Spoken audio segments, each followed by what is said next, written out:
One second. Yep.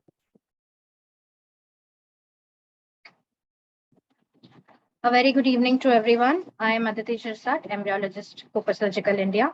CooperSurgical India, along with LPU, takes immense pride to welcome you all for today's webinar on how to write and publish a research paper.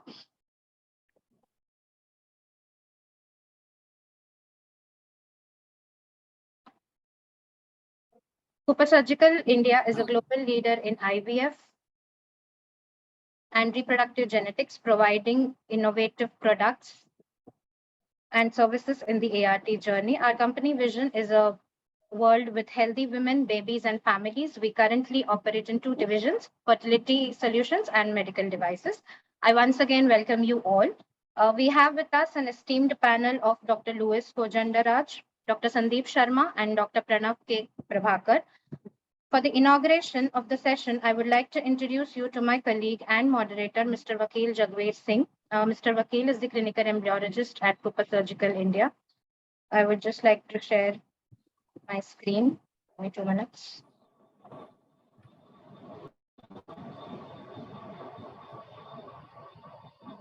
Is the screen visible? Yes, it will be. Yeah, it's visible. Yeah. Mr. Vakil is postgraduate in clinical microbiology from LPU Punjab. He did his embryology fellowship at Institute. I'm sorry, there's a glitch. Yeah, no problem. Just please. Postgraduate in clinical embryology from LPU Punjab. He did his embryology fellowship at Institute of Biomedical Research, worked as an embryologist and consultant for NABH and NABL in Punjab. He has conducted numerous training programs and workshops on semen analysis, sperm morphology, sperm DNA fragmentation, advanced sperm selection methods, and vitrification. Has publications in various national and international journals. Recently published a book chapter in IFS Manual of Assisted Reproductive Technology and Laboratory Sciences. He has trained over 100 embryologists. Vakil. Yeah, thank you, Aditi.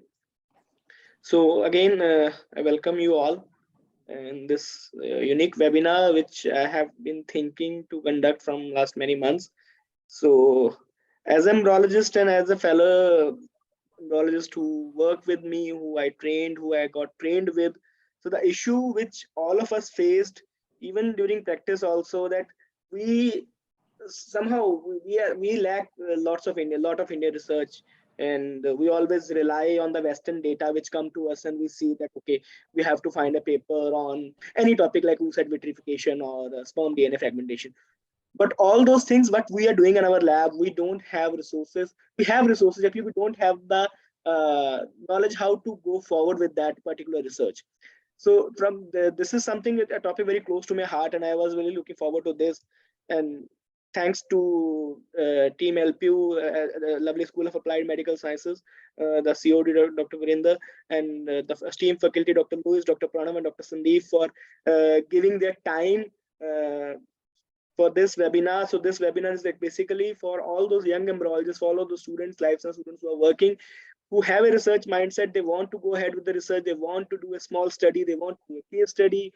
They have a small group of patients. They are doing some tests on a regular basis, but they don't know how to compile a data. They don't know how to do a review of literature.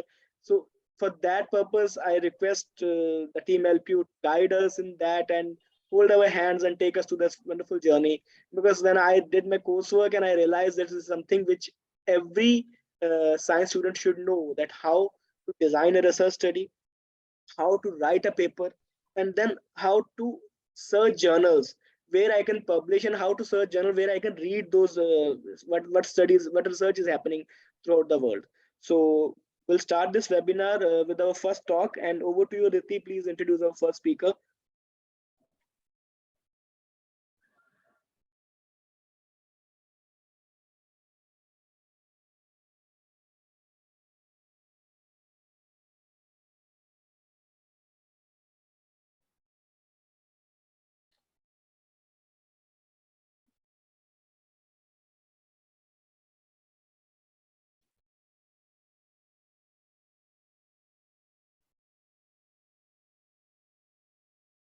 Yes, you are on mute, Aditi. Am I audible now? Yes, you are audible, please. Is the screen visible?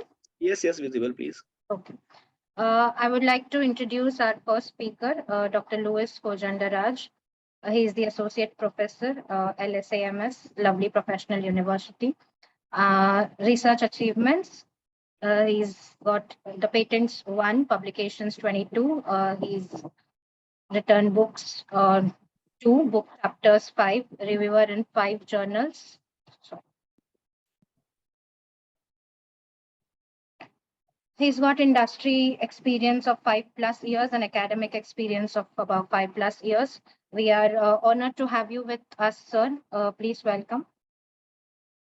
So over to you, Dr. Louis. You can share your screen and take us to the first talk, which is Introduction to the Research Design. Thank you. Thank you for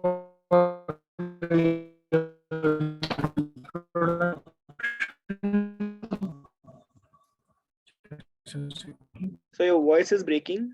I think maybe there's a network glitch. Aditi, you can do the stop share.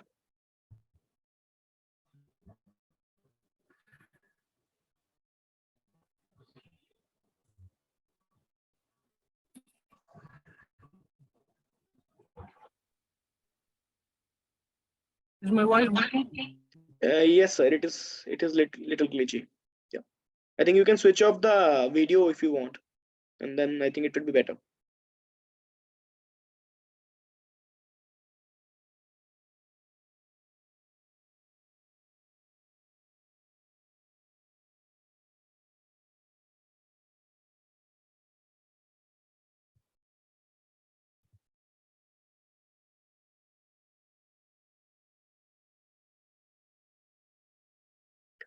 So I think Dr. Louis has some network issue. So for the audience who are attending the webinar currently, so in case you have any doubts, any questions, any queries, you can write in the chat box, you can write in the Q&A section, and after the end of every talk, so we have 3 talks planned for today.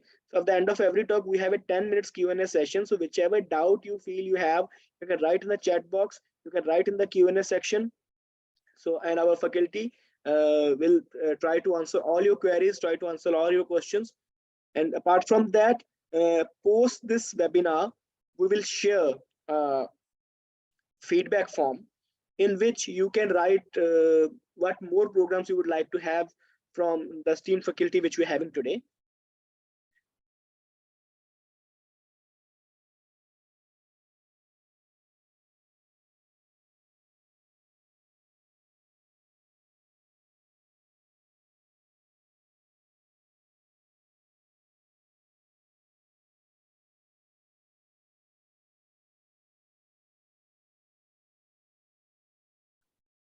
So this is some topics which we always face, because whenever we have to write a paper, so although as embryologists we does lot of research work when we have lots of data which we collect. So the issues as embryologists which we face is that how to compile that data, first of all, which methods to be applied on that, what we should do. In those cases, it's become very difficult, because as a working embryologist, this is something which was not part of our academic curriculum when we were doing these our graduation and post graduation. But now when we're doing practice and when we see which test to apply, and what are the research journals, what is a Scopus Index journal, what is a Google Scholar journal, what is H Index, so all these questions will be addressed by our faculty today. So Dr. Louis is back. Yep. So Dr. Louis, you can start if you can hear us, please. Sure. Please. Thank you.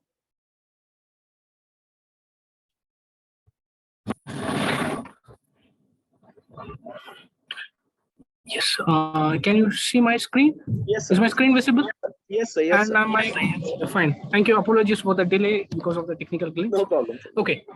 So today, the first topic which I'm going to talk now is about the introduction to research design.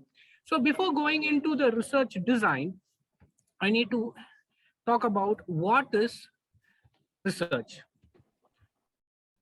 Is my slide moving? Yeah. So what is research? So basically, when we talk from a layman's perspective, we can consider research as a search for knowledge. Okay, so when we are talking about research, what we do is that we have a question in our mind. Okay, what I can do with that? Okay, so that is the basic thing. The art of scientific investigating a particular question which runs in our mind, whether I can do this or whether if I do this, whether the answer will be correct or not. This is the topic, or which we consider this is as a research in a layman's perspective. But when we talk about research, it is actually an academic activity and it should have certain technical sense in it. Say, for example, when we talk about research, we can define research as formulating a hypothesis. So we can say that when I have a particular question, say for example, when I talk about whether this particular technique can be used for ART, or whether I can use this frozen embryos for implanting, or like, so these kind of questions which cannot be answered can be answered with the help of research. But this research requires certain elements. Out of the research elements, there are two major elements which is called as the research design and the research approach. So this research design is considered to be the framework of the entire research, how we are going to do that. And research approach deals with the procedures, whatever you're going to do, and the plans, and how we are going to decide your overall process during the research. So we cannot bifurcate this research design and research approach because both of the things are interlinked with each other. And moreover, we can say the research approach governs the entire research design process. Okay, so now we will talk about the research design. So coming to the topic now, so what is called research design? So as I told you earlier, research design is considered to be the framework or the guide for planning, implementing, analyzing, discussing, and documenting your research work. So say for example, when you have a good number of data, so most of the embryologists will have a good number of data. So when you have a good number of data, most of you don't know how to use that particular data. Okay, so for using that particular data, you need a plan.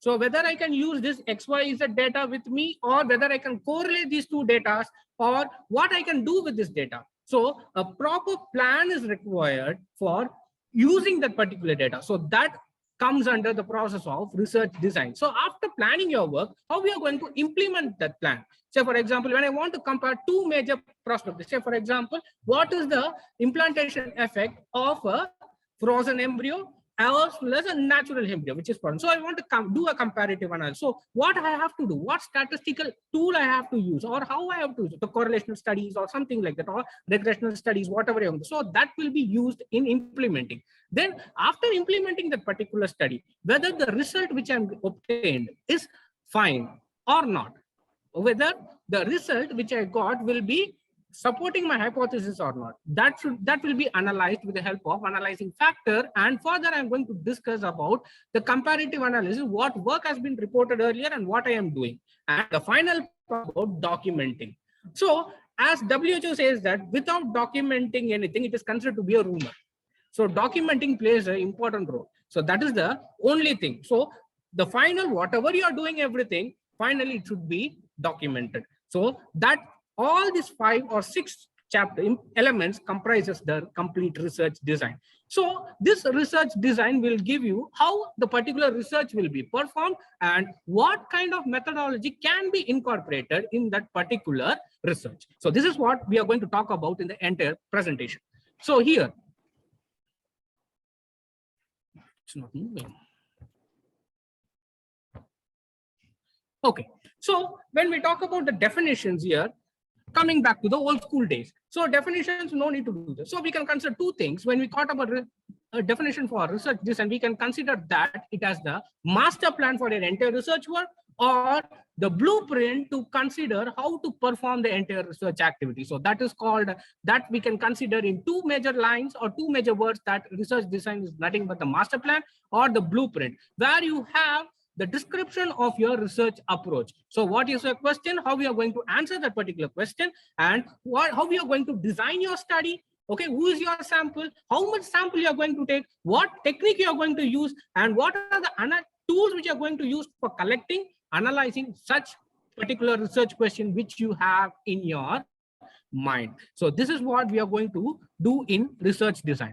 So when we talk about the research design, we have three major types of designs for particular research. So they are the data collection, measurement, and the analysis. So data collection in the prospective, in the scene of embryology, so we can see that what kind of data I can use.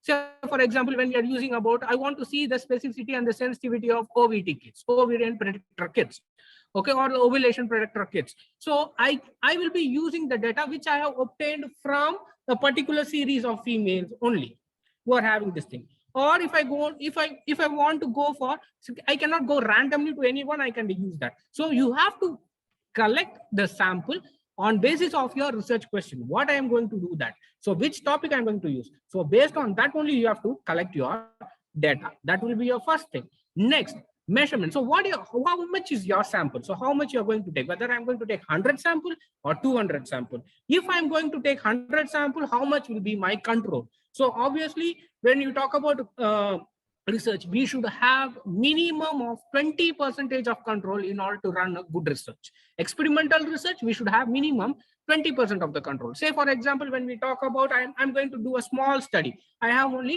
100 samples. So in that case, in the case, you have to go for 100 samples, as well as minimum you should have 20 samples as your control to run. But it may differ from study to study, where you can have equal number of sample as well as the control together. Then analysis. So when we talk about analysis, after doing your study, the analysis will be anything that based on your study. Say, for example, when I'm comparing two major factors, let it be one, correlation or regression, or I want to see the effect of something on a particular thing. So effect of things, we can consider those as the regression analysis. Correlation, when I'm just going to compare it, or I'm going to see a dynamic effect of a particular drug or something like pharmacokinetic drug. So in that case, we go for experimental assays or quasi experiments. So whatever we are designing, so that will be coming in the analysis part. So when we talk about these things, this research design, okay, the phase. So what you are going to do from the data collection, measurement, and analysis will help us to determine which kind of tools I'm going to use and how I can use these tools in my research work. So next we are going to talk about,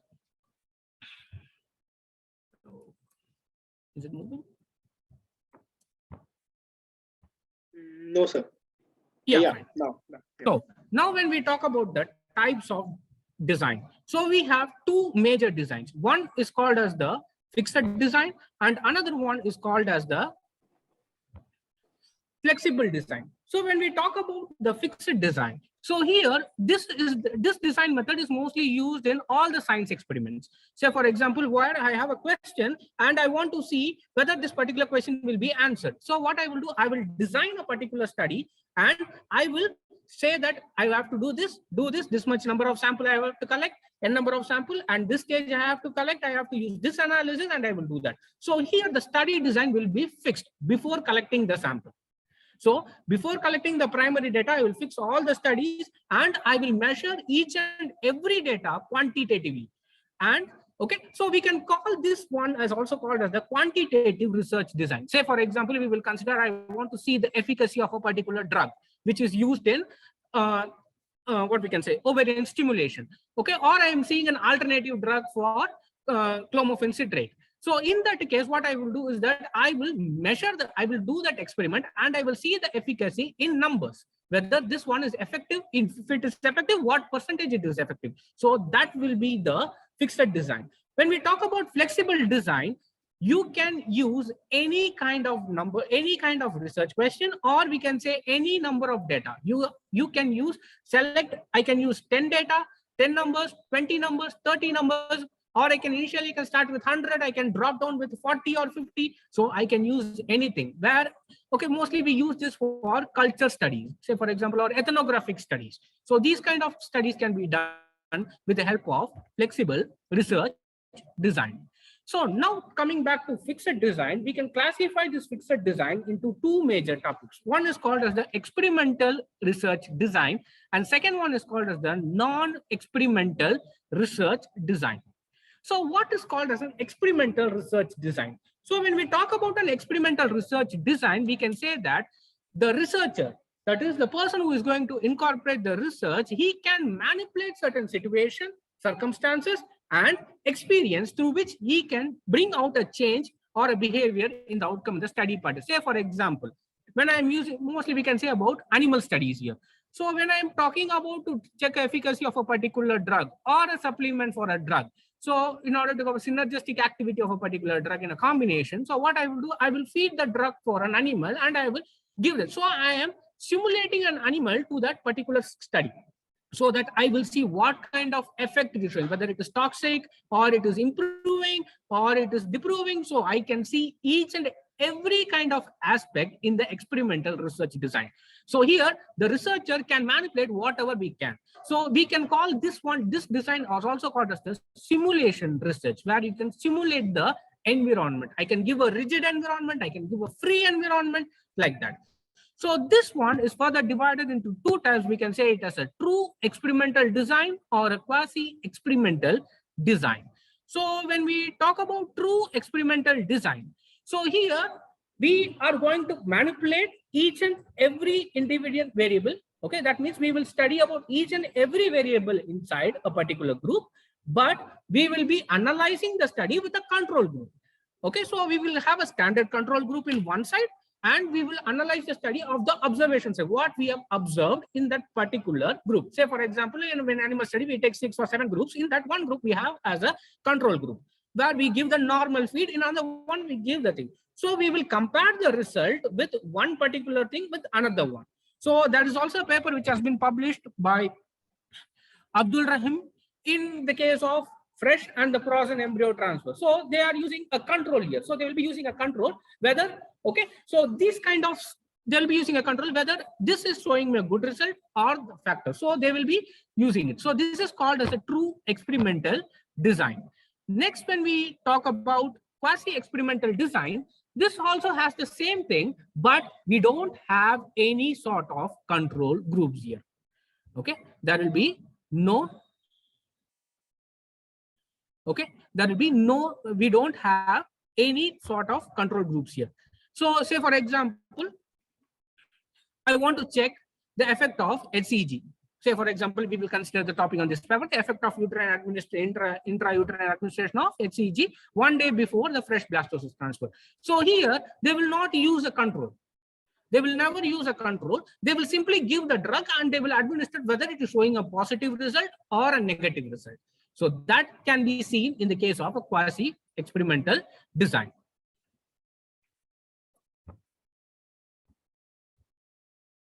Next, when we talk about the non-experimental research design. So here we are not going to perform any kind of research design that we don't require any kind of manipulation or simulation to a particular situation.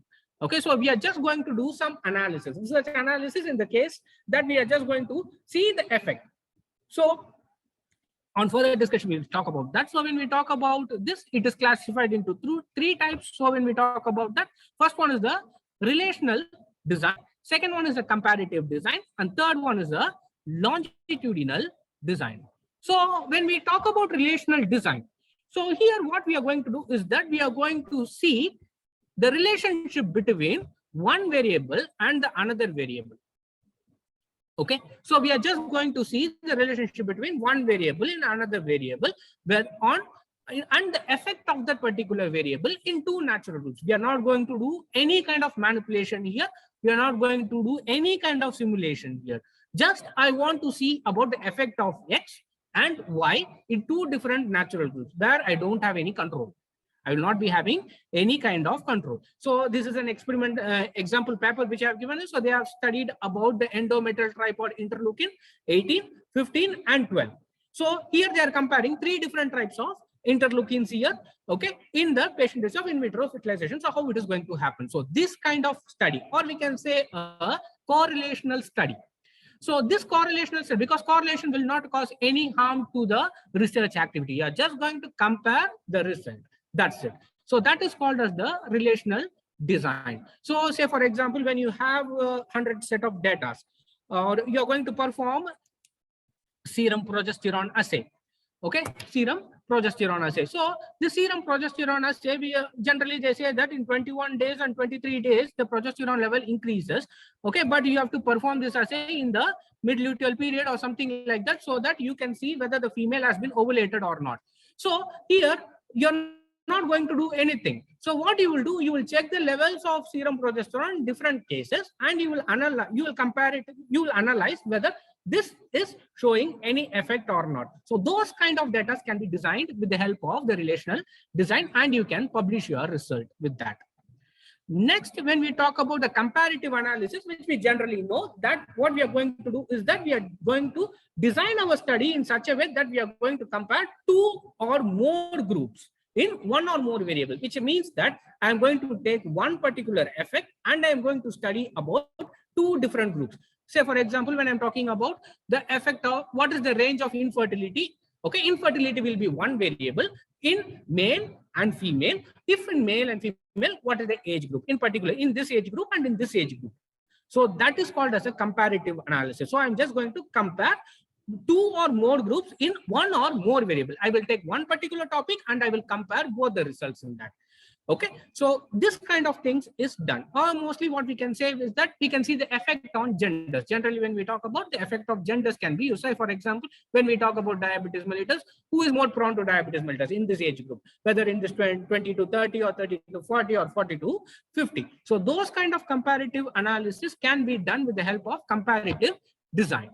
So here you no need to do for any kind of research work, that you can take those data and also the supportive parameters for the particular data. Say, for example, when you're going to talk about, I want to check about the ovulation parameters. So in that case, we have certain parameters like basal body temperatures, okay, then about the progesterone level, the estrogen levels and all those stuffs, and the menstrual history. So you can compare these things together and you can make a proper analysis. So this is called as a comparative analysis.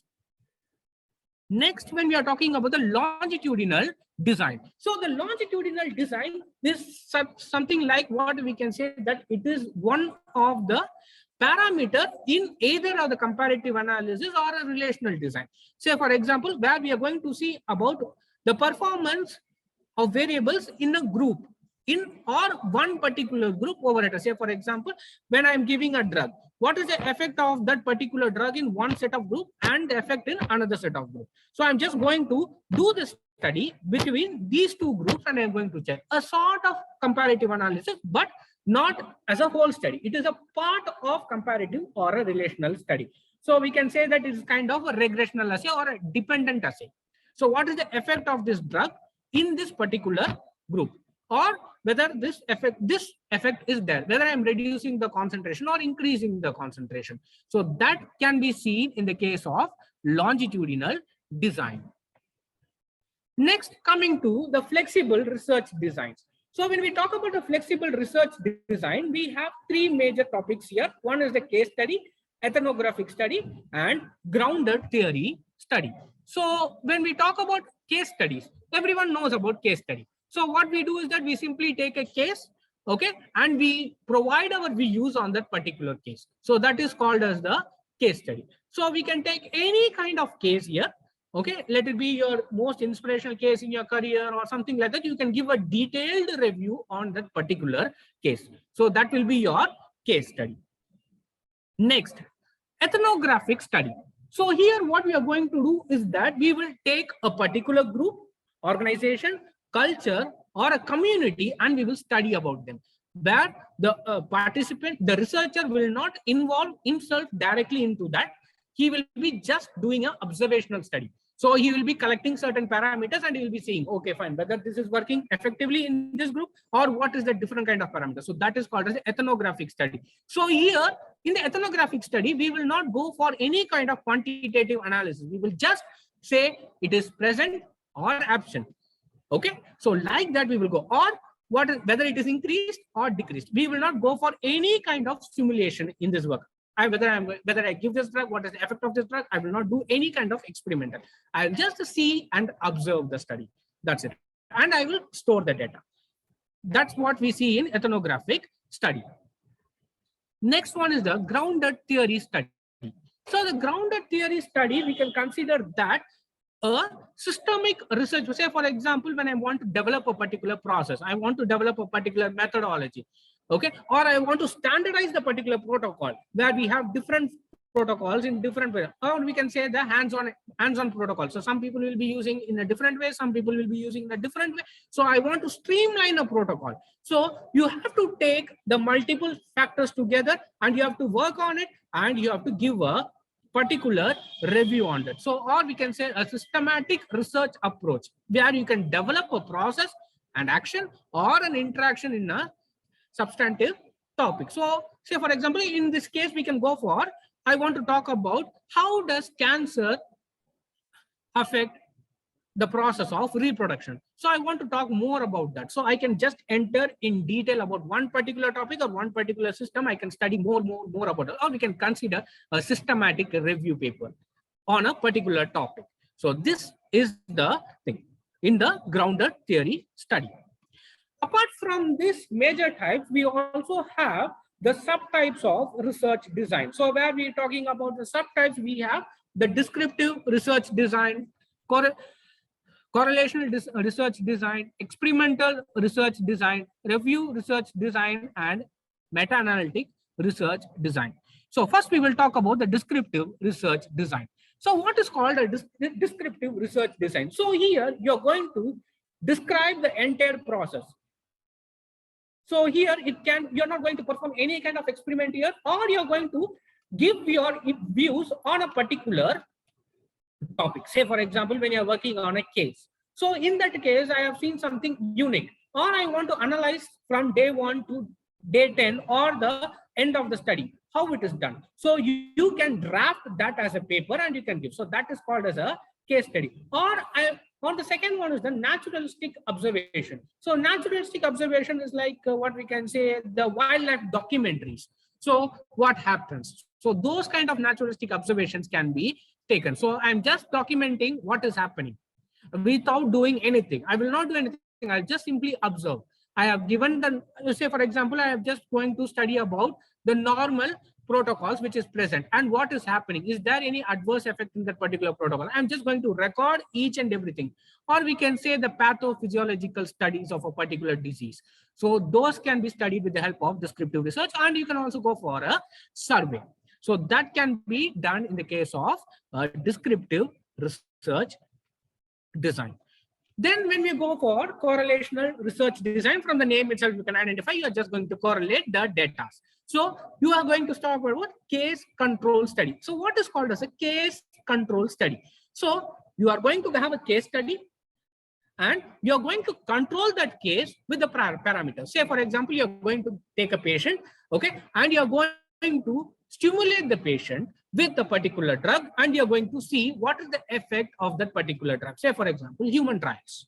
Or you can see a correlation between embryological factor and the pregnancy rate. If I'm going for a cryopreservation program, how does it go? So like that, I can go for it. Or another way, you can just go for a observational study. So you can observe what is the effect of a particular drug or the particular technique which I'm going to use. And you can list out the merits and the demerits in that. So we are just going to do a comparative analysis between a normal group and your control group. So next is the experimental research design. So when you talk about experimental research design, so you are going for a field experiment. Field experiment is not that we are just going to run out and do. So whatever you are going to do, say for example, a patient is coming. So you are very much interested in the patient. Let it be the patient is having an idiopathic condition where you are not able to access what kind of infertility issues he is having. So that case gives you some interest. So you can start working on that particular case. So that is, or you can design an experiment in order to work on that particular case. Next, when you talk about the controlled experiment where you're going to stimulate the patient. So you can, if you want to redefine, say for example, when we talk about GnRH protocols, the short or the long or the ultra short protocols. So they are controlling the protocols. So you are controlling the experiment. So in 3 days, what is going to happen? In 21 days, in 14 days, what I'm going to happen? So you are just going to control that particular experiment and you're going to see that. So you're doing an experiment on the subject. And this, in quasi experiment here, you have, as we discussed already, that we will not have a control. We will not have a control group here. You can see the observation. So what is happening? What is the effect of that particular person or the subject in what you're going to do that. Next one is about the review research design. So mostly in the case of review research design, okay, you can select one particular topic and you can write your opinions in that. Say for example, or you can gather all the opinions together and you give a brief description, like what we can say the cinematic reviews, whatever we can. Once the movie is released, we can talk about the different parameters in the particular research, in the particular movie, and we comprise that in a short form so that everyone can see what is happening in there, what is the movie content. So same way we can select a particular topic here. Say for example, we will talk about oocyte vitrification, clinical application of oocyte vitrification. So in the oocyte vitrification, what you're going to do is that we will study about what is oocyte vitrification, how it is performed, who did it, when it was done, or what are the impacts in that, what are the methodology, what is the positive thing, what are the negative things. So all the things will be combined together. That is called as a literature review. So now what is the difference between literature review and the systematic review is that in a literature review, you can go for a broad topic. But in the case of a systematic review, you will just go for one specific topic and you will talk in depth about that particular topic. So this one, this oocyte vitrification is considered to be a systematic review. Okay, literature review, when I talk about ART techniques, I'm just writing something about ART techniques. So that is called as a literature. So where I can collect so many things together and I can talk about that. Next one is called as the meta-analytic research design. So what is called as a meta-analytic research design is that you already have certain data or you have performed certain research activities earlier.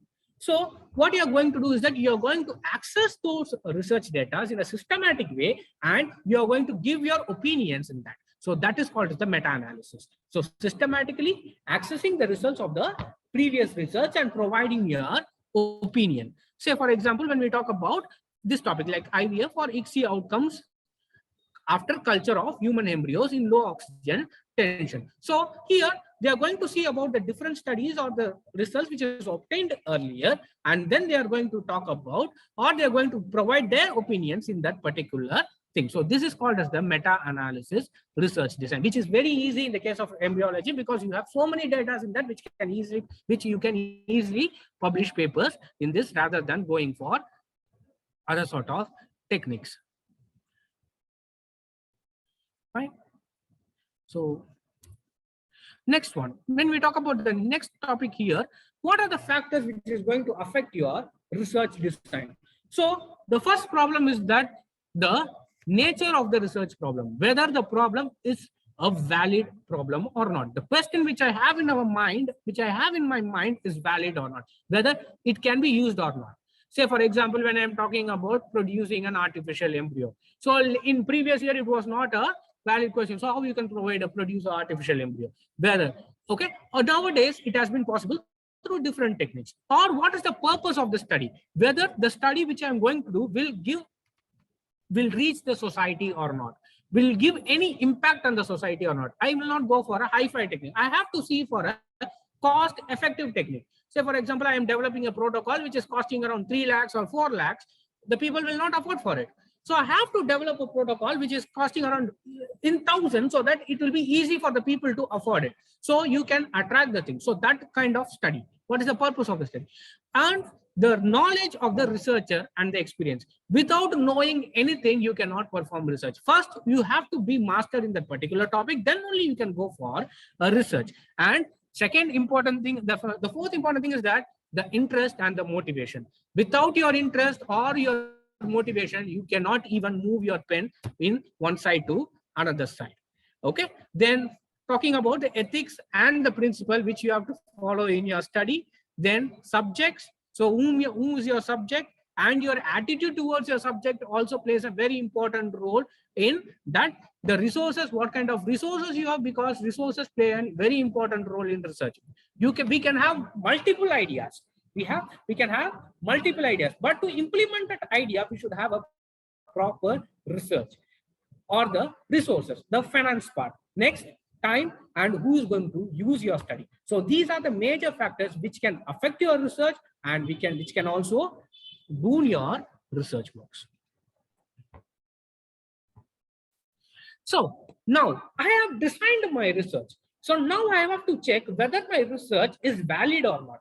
whether I can go with this particular research or not. So in that case, we go for validity of research design. So in this case, we have two major things. One is called as the internal validity, and second one is called as the external validity. So what is called the internal validity? So we have 5 major subjects here.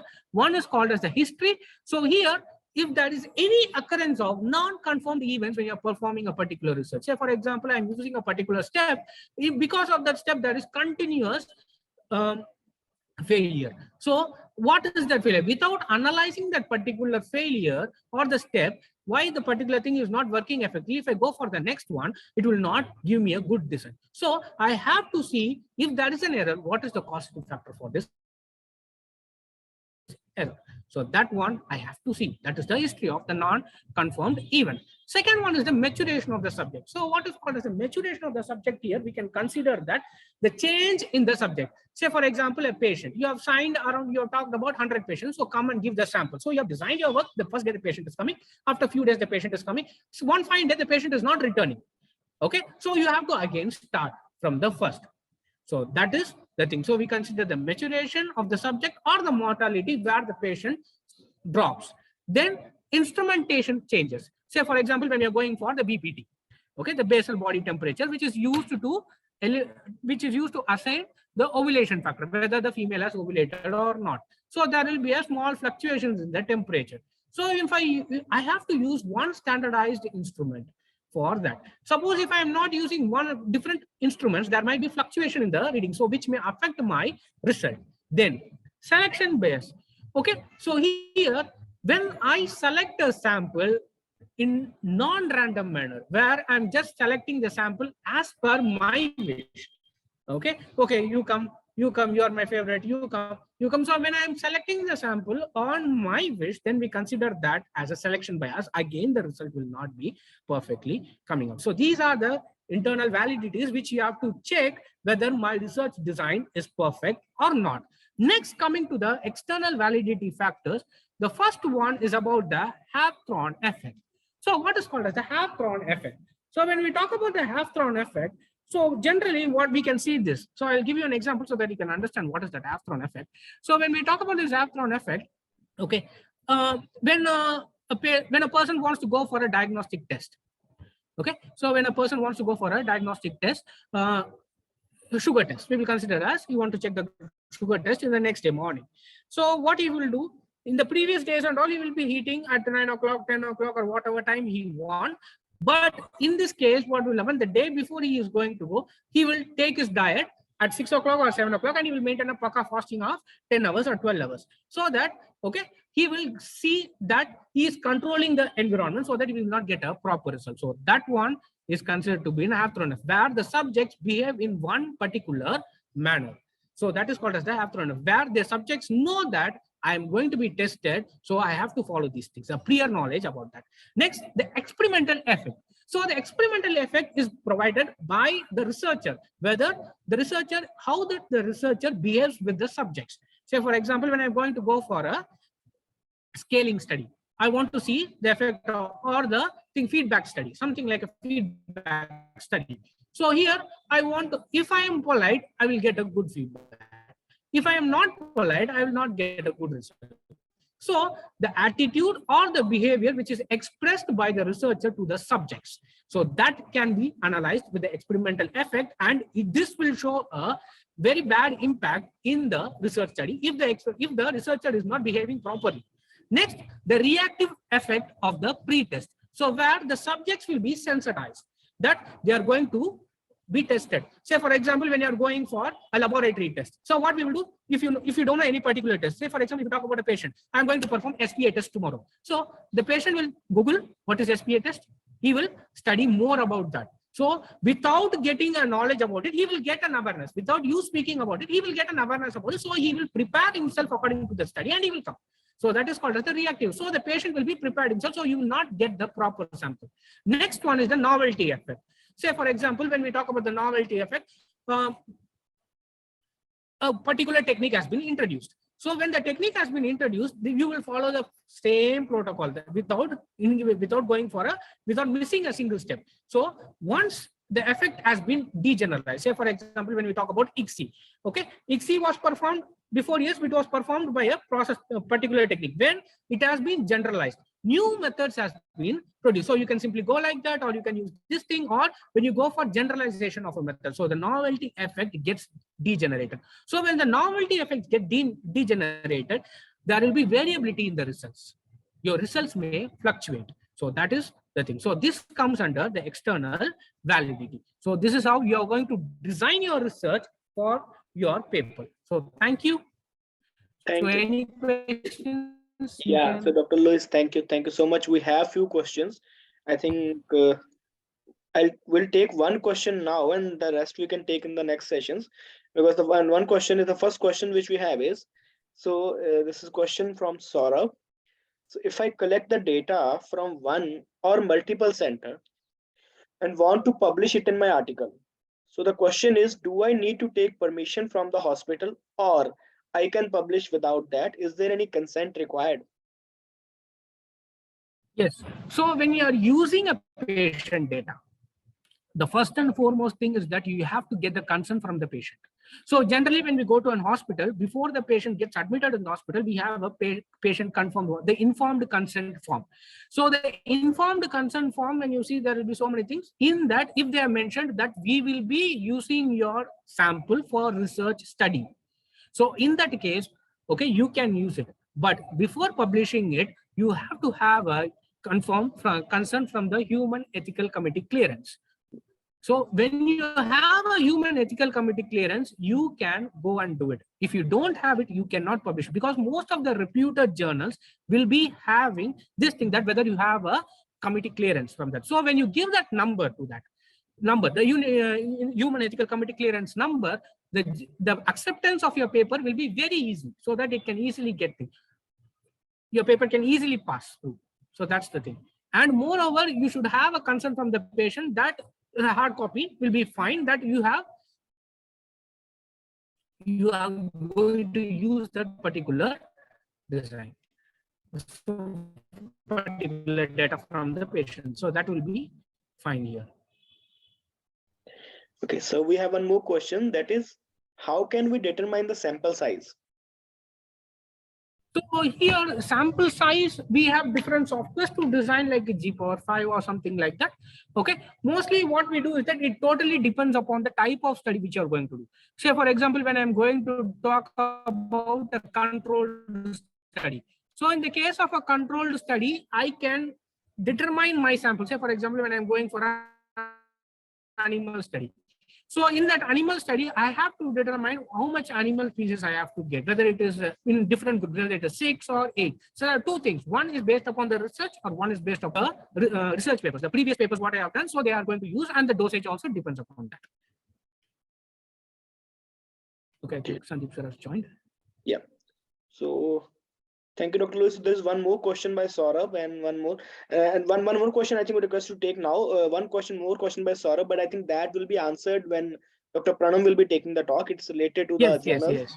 And one more question is there. What would be an academic reason for a researcher to choose between fundamental research and translational research? So what we can say about fundamental research and translational research. Okay, so what we can say is that. So what would be the reason why an academic, why a researcher would choose between fundamental research or a translational research? What could be the thing? Or it could be the thought process of which way he wants to take his research.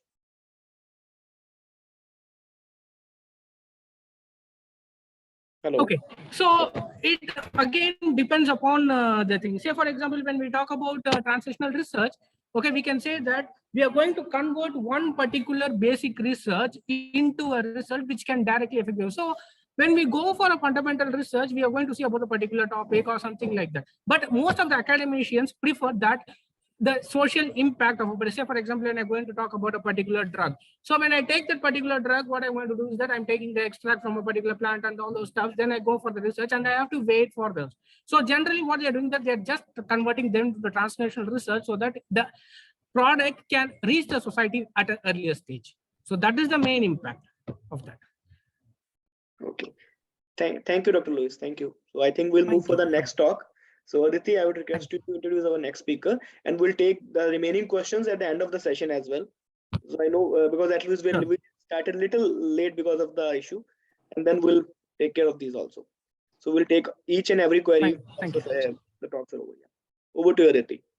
Yeah. Thank you, Dr. Lewis. Our next speaker, I would like to introduce our next speaker, Dr. Sandeep Sharma.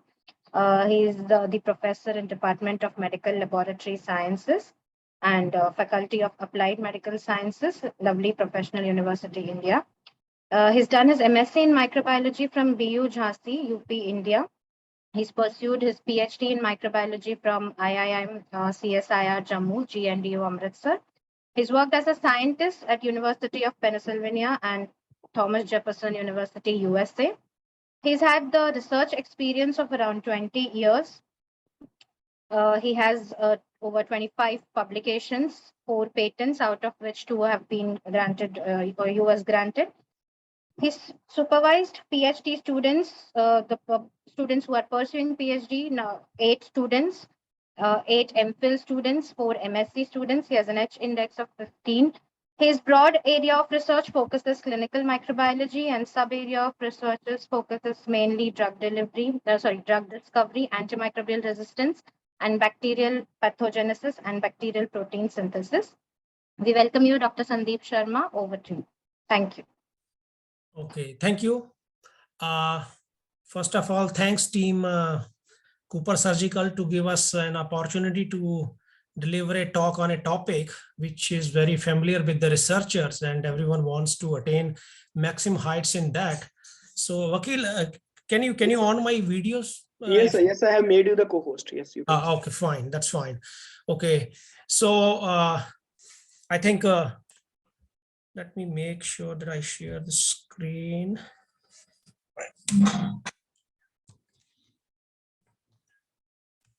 Okay.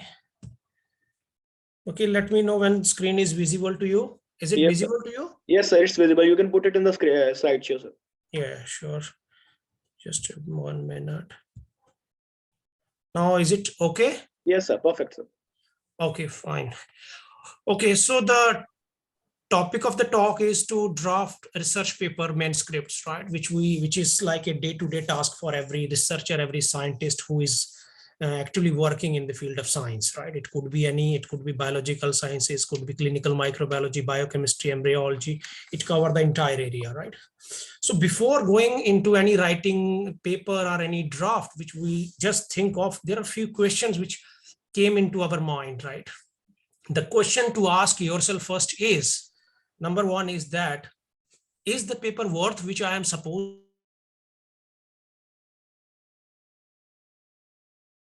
this way? The first thing is that what is available in the literature, that what information.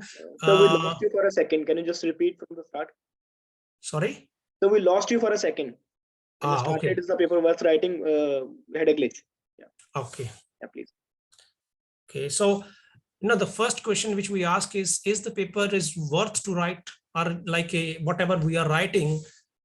So the first thing came in our mind is what actually is the available literature, what actually is already within the, in the textbooks, in the form of journals, whatever it's, and based upon that, what we do is, so what if something is available, what next we can do? See, the basic idea is to how we can contribute, right? Or we are looking to contribute, and do we have enough energy that even if we have to repeat a draft or read a draft on an average for 20 to 30 different time to make it a useful, is it worthwhile or not, right? So looking this, and then what do I have to say? If I have to write something, what is my prime target? What actually we want to say? So just give me a second. Yeah, now it's fine.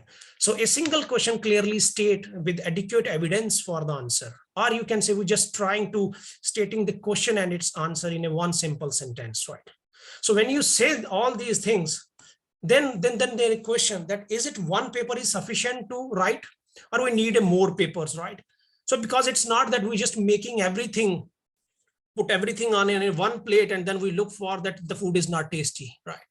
It's the same way that if we put every information, it may little bit of a some kind of diffusion, less compelling, and if it is, whether it is focused or not, it truly depending upon what type of information normally you are putting on a manuscript, right? So if someone want or need to write a paper, the question they normally ask is that what is the right format for the message that I want to give to the researchers, to the youngsters, or to the reader, right? Whether my research is an original article, which I just carried out my experimental work, which already Dr. Lewis talked about, and then formulate all that content into an article form. That is basically a original article, right? Or we are just taking some data which is already available in the text, or in the form of like journals, manuscripts, whatever it is. So are we performing some kind of or just compiling data in the form of a review article, right? And who is going to be the right audience, right? Or someone cares for it or not? So right, so these are some fundamental. If you go to any library, any university, normally the researchers the newcomers were asked with these questions, right? And then finally, I think Dr. Prana will take this journal part, that what journal we should choose, right? So there are certain kind of things which normally when we take about that, why there is a need of writing a research paper, right? So for a researcher who is just a beginner, right, it's always be that everyone want that his research or her research paper should be documented at some of the good level, or you can say have some impact, right? Researcher were asked to attend new conferences so that the idea will be shared, right? And there should be always be a scope of improvement when you present your research work in the form of a paper, in the form of a poster, in any conference, and then you can be evaluated at different levels, right? The basic is that yes, sometimes degree is required to obtain some form of a degree. It could be master, it could be your doctorate degree, right? And finally, the bread and butter of everything, that is to get recognition and promotion in job of their respective field, right? So what is the basic difference? This normally the researchers come into what is difference between a thesis and a paper writing, right? This is the main difference which normally everyone discuss about, right? So as we know that thesis could be master level, could be of a doctorate level. It's just a document, right? It's written by a student about to attain its highest, education, right? Maybe masters, maybe PhD for degree qualification, right? While research paper is a piece of academic writing, right, usually made to make a scientific contribution in the respective field, right? Whatever someone is working on, right? So if you look at a paper, it should be very focused, narrow, right? And thesis should be broad because it's a student's work, which could be spend a huge amount of time, have a different objectives, and then the area is a broad, right? Research paper guidance is you may not be guided by someone to write a research paper. You may be himself or herself is competent enough, but when you write a thesis, yes, definitely guidance is compulsory, right? Research paper, as we all know, that it's published in journal. It could be of national or international repute, and the theses are normally kept in a record in a university library, or maybe nowadays the platforms are available like Shodh Ganga in India to kept the record of all the theses, right? Research paper, small in length. Thesis could be lengthy as the objectives are totally different. And finally, a research paper like a single objective, as I told earlier, that it's purely focused, focused objective is there and limited to certain findings, right? Thesis could be of like a 3 to 5 major objectives, and based upon that, there are multiple, outcomes of that, right? If we look at writing a paper or an article is a work published like, in a print or in electronic form, right? Now, if you look at what type of paper normally we can write or what we can publish, right? So depending upon what type of data you have, as I told you that if the data is original, your article should be a research article. It could be descriptive, it could be basic research, it could be clinical research, anything which is purely you get after, conducting a research article, right? Which have a descriptive information. Sometimes in case of clinical studies, we restrict to a particular point where you have a individual or case specific studies, right? Or you just put, say, for example, someone is working in a TB hospital and every day they find a different kind of, case history. And then they put one case as a study or a series of case studies, right? Short communication, that it could be very limited information, right? Restricted to journals level, what type of journal is there, based upon their instructions to author. There are restrictions to these short communications. Then letter review, mini review sometimes is a systematic review where you can put some kind of these data analysis, right? Methodology, exclusion and inclusion criteria, and then you perform a systematic review, right? Mini review, just limited information, smaller document than that. And then editorial, right? Normally written by experts, or editor invites someone to write editorial against a paper which they reviewed as a review, right? And then leadership, like what kind of what directions people are doing science in different way. And then finally, prospective opinion and commentary. These are small segment of documents which you can just put your perspective, what you think of based upon the existing knowledge, your opinion, what could be the critical analysis, and then commentary, right? These all component of a paper. Once the commentary normally we write after the post paper, already the data is published. Opinion you can just put in an open platform, right? So as of now, if you look at this data, original research, case studies, and short communication, especially letter to editor, these are primary literature references articles, right? Require original research, original data if someone is interested. And if you look at from review articles to a simple commentary, literature already included, right? You do not involve original research, but you just collect the information based upon others' published work, and then you compile it, put it your opinion, thought at the end of the conclusion and future prospects, and you just publish that data in a respective journal. These are, I'm just quoting a few of the examples. These are the clinical studies, right? These are the clinical studies which are published basically truly for embryologists, right? Where you can see how infection, different kind of infection, whether it could be viral infection, it could be bacterial infection, right? It infect, the fertility, or you can say cause infertility in different cases, right? These are some of the journals which I am quoting is highly reputed journals, right? Where they discuss every year the clinical studies, right?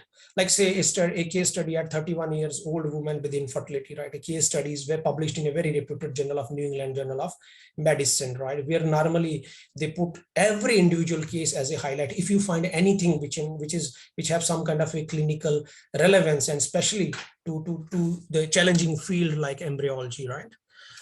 So after this, there are certain contributions which we made in past, recent past, where we, like I think with the help of this Vakil, we published this, that how antibiotic therapy affect, the sperm quality. This is also published, and recently we send how that vaginal microbiome, right? Correlation for reproductive health. We just published this in a Future Medicine, where we just focuses on that, how you can say reproductive health nowadays has become a bigger issue. And if you have certain kind of a work available with you, you can publish depending upon your interest. It could be in the form of a case, could be form of in the opinion, right? The biggest challenge which normally youngsters face is everyone wants to be write a review article which needs a descriptive studies, enough experience, and suddenly they have a lag that the review is not going to be published in a very good journal. So the other option is left is you put small the comment these commentaries, opinions, perspectives which have a restricted number count, and once you publish that, it have a equivalently importance in the respective field, right? So if you look at the original article, right, original research article, you need to go for a primary data. It's called as a primary data. So this includes hypothesis, background, study method, results, interpretation of finding a result, and finally you conclude based upon already existing data and whatever your contribution in the field in a possible way, whatever the limitations are there, right? See, before you start writing or finding a manuscript, make sure that make one thing in mind, that every study have its shortcomings and advantages. So looking at what actually is you need to perform your studies, and then you plan your this research paper, right? If you look at original research articles are long, sometimes with a word limit ranging from 3,000 to 6,000 word you can write, and even go up to maximum level. But again, restrictions are there, based upon the journal's instructions, right? This required a significant investment or time, because you need all kind of materials, you need consumable lab space and all those. So definitely original articles need a lot of investment, both time and money. If you look at a clinical case studies, right, which present the detail of a real patient case from medical or a clinical practices, right? The case presented are normally usually those that contribute significantly to the existing knowledge in the field, and based upon that, you can just discuss about what could be the expected outcome, what are the signs, symptoms, and make some kind of a diagnosis, or you treat certain kind of a disease based upon a specific case, right? What type of case, what is reported in particular lab or institute or in a hospital, right? Clinical case studies requires a lot of practical experience and may not be a suitable publication format for early career researchers. The simple reason is that when I talk about clinical research, right, I think majority of us must know that there are large number of, even though you have a very good data available with you, but still you need to go obligations of some kind of animal ethics, biosafety issues, and all these kind of things. So really, once you have established in a particular area, then and then only can your clinical case studies will be published in a very good journal of repute, right? There is some kind of short communication, or you can say short reports, right? As a brief report of a data, definitely from a original data too. But editor believes that it's not covered in an entire big paper. You just give certain kind of a glimpses, or sometimes what actually happens, you have a resources limitation.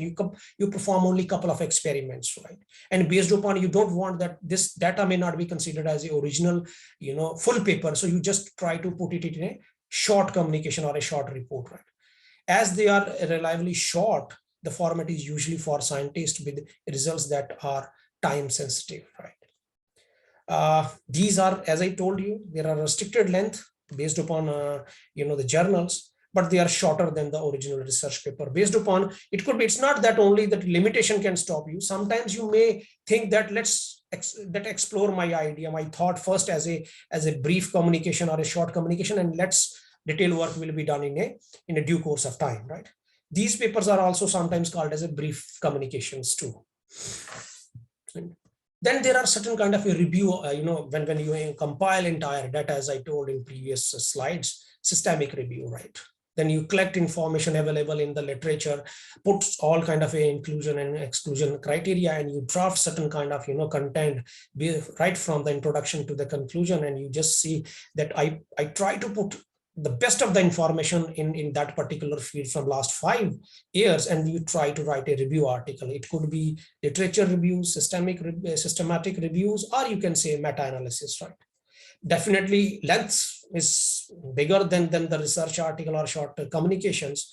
Sometimes the journals are a little bit flexible based upon the interest, demand of the topic, right? And sometimes they restrict that you just restrict to certain kind of a word limit, as is shown in the slide.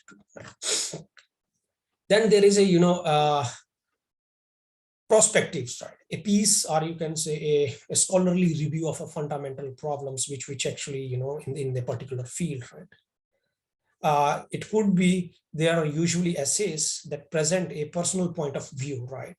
As I said, prospective, what you think of on that particular area, and that you put it in the form of a small segment. It could be of a single concept, it could be of a multiple complex. You just combine a couple of problems which are, you can say, very much related with each other, and you compile it in a couple of pages, are restricted to a certain kind of a word limit around 2,000 words, and then you can communicate it to that, right? If you look at a generalized format, right, what is required, right, in a very common available format for a publication. So it includes a title, right? And as I said, title should be, it's a two ways thinking, right? One says the title should be very crisp, right? So that looking at the title, you just get something, some information, right? And these are the component, right? Some things, some people say is that title should be very much crisp, that if a reader can easily understand what is inside, and there is opposite opinion too, that if you explain everything in the title, the expert may not be interested in your article too, right? So if you look at title, abstract, introduction, material and method, then result, discussion, finally conclusion, and then reference, that I will cover one by one in incoming slides, right? As introduction, what is the problem? What actually you want to address? There must be some information available, and some you just add on to the existing knowledge, that yes, I want to add on this, and that is actually what I am going to put in my paper as introduction, right? Material and method. What ways we can solve that problem? What are the different methodologies? What material we need to conduct that experimental data, or to, if even if a review article, what type of information I should put in that, and what could be the exclusion criteria. And results contains what actually you find, what contribution you made, what new finding, or you just, it could be a new finding, it could be the finding which is already there, but you are just have a supportive information about that, right? And based upon the result, you just discuss that what actually it means, what actually the research mean, what we conducted for this purpose, right? And based upon that, you describe each and every component existing literature, and then yes, these are the certain kind of information that's already available, right? Now, it depending upon, there are certain kind of tips which normally a researcher should have, that what needs to be done. So if you put just a simple name in the Google, you see like a 20-30 different files, right? So it's not that everything is included in your part, right? So be concise, be descriptive. See, you need to tell them the story which is just the required, right? Do not, just keep on, elaborating too much, that, a reader have certain limited time to read your article. If he or she find interesting, then and then they may read your complete article. Or if it is too descriptive, sometimes it's people running shortage of time too, right? Use a low word count, right, as much as possible, so that, in a concise information will be delivered, right? Check the journal guidelines, very, very important, will be covered in next lecture, right? Avoid certain kind of jargons and symbols. Do not put unnecessarily things which may not suitable to the area, right? So when you go, or when you write, how to write, right? So if you look at the first part, right, is abstract, right? The importance of the research paper abstract cannot be emphasized enough, right? Sometimes, with this experience, you come to know that what information should we put on an abstract. So make sure that writing paper is a continuous process, right? It's not that one day you think that you can write 250 words and it is going to be accepted worldwide. No. Sometimes, many a times, as a scientist, as a researcher, we should be okay with that if someone reject your paper, even if you're looking at the abstract, right? So now, depending upon what type of abstract, what type of information, normally we say 250 words are enough to say the entire story. It's just a trailer of that picture, what we are going to be presented in 10, 20, 30 pages, right? Now, depending upon, there are structural and non-structural, research abstract. If you look at a structural abstract, it's a short form of entire paper, which includes, objectives, methodology, then you have a result and conclusion, right? And then there is a, unstructural abstract with just a paragraph. You compile the entire data, and then you just conclude in the last line that this is what we are going to be published, if it is a new research, or this is the new finding which we are doing. And if it is a review article, you just tell them what type of content you are covering in this article, right? So if you look at this, particular portion, what needs to be done, or what information you needs to be carried out, right? So this is basically an introduction. When you write an introduction, what are you writing and why now? So make sure that you need to collect certain information which is already available, that I am going to start this, right? And looking at the literature, you need to put both the things, advantages, disadvantages, limitations, right? And then you make sure that what you are supposed to add in this. Who are you writing for? It could be like, say, for example, tomorrow I write a book chapter, textbook chapter, right? I'm sure 100% that this is going to be obviously targeted is either a graduate or a postgraduate student. And if I am putting a introduction of a scientific paper, which is of which I perform, then I know that yes, this paper is going to be studied, or you can say, reviewed by some expert. So based upon that, there may be a language difference, or other kind of parameters. What problem you are addressing? See, make sure that only those things will be considered for publication which have certain kind of a scientific relevance, should have some kind of a ongoing issues. Like say if 2 years back, when just a pandemic came, COVID, every information which published on the COVID is free to access to the entire scientific fraternity. The reason behind that is the more the information we will get, more will be the shared, and more easily we can encounter that pandemic at time, right? In somewhere in 2021, 2022 early, right? Now, then what is the background? Already available literature, and what is the prior hypothesis about that problem? What people think of? Like, let's say an example, I'm thinking of some kind of infection, like say it's a mycobacterium avium complex, right, which normally very much a role involved in the infertility, right? So what information is already people has provided, and what extra I am going to give in this paper, that is what needs to be addressed somewhere in the introduction, right? Then comes what actually is next. What methodology suppose we are supposed to use, right?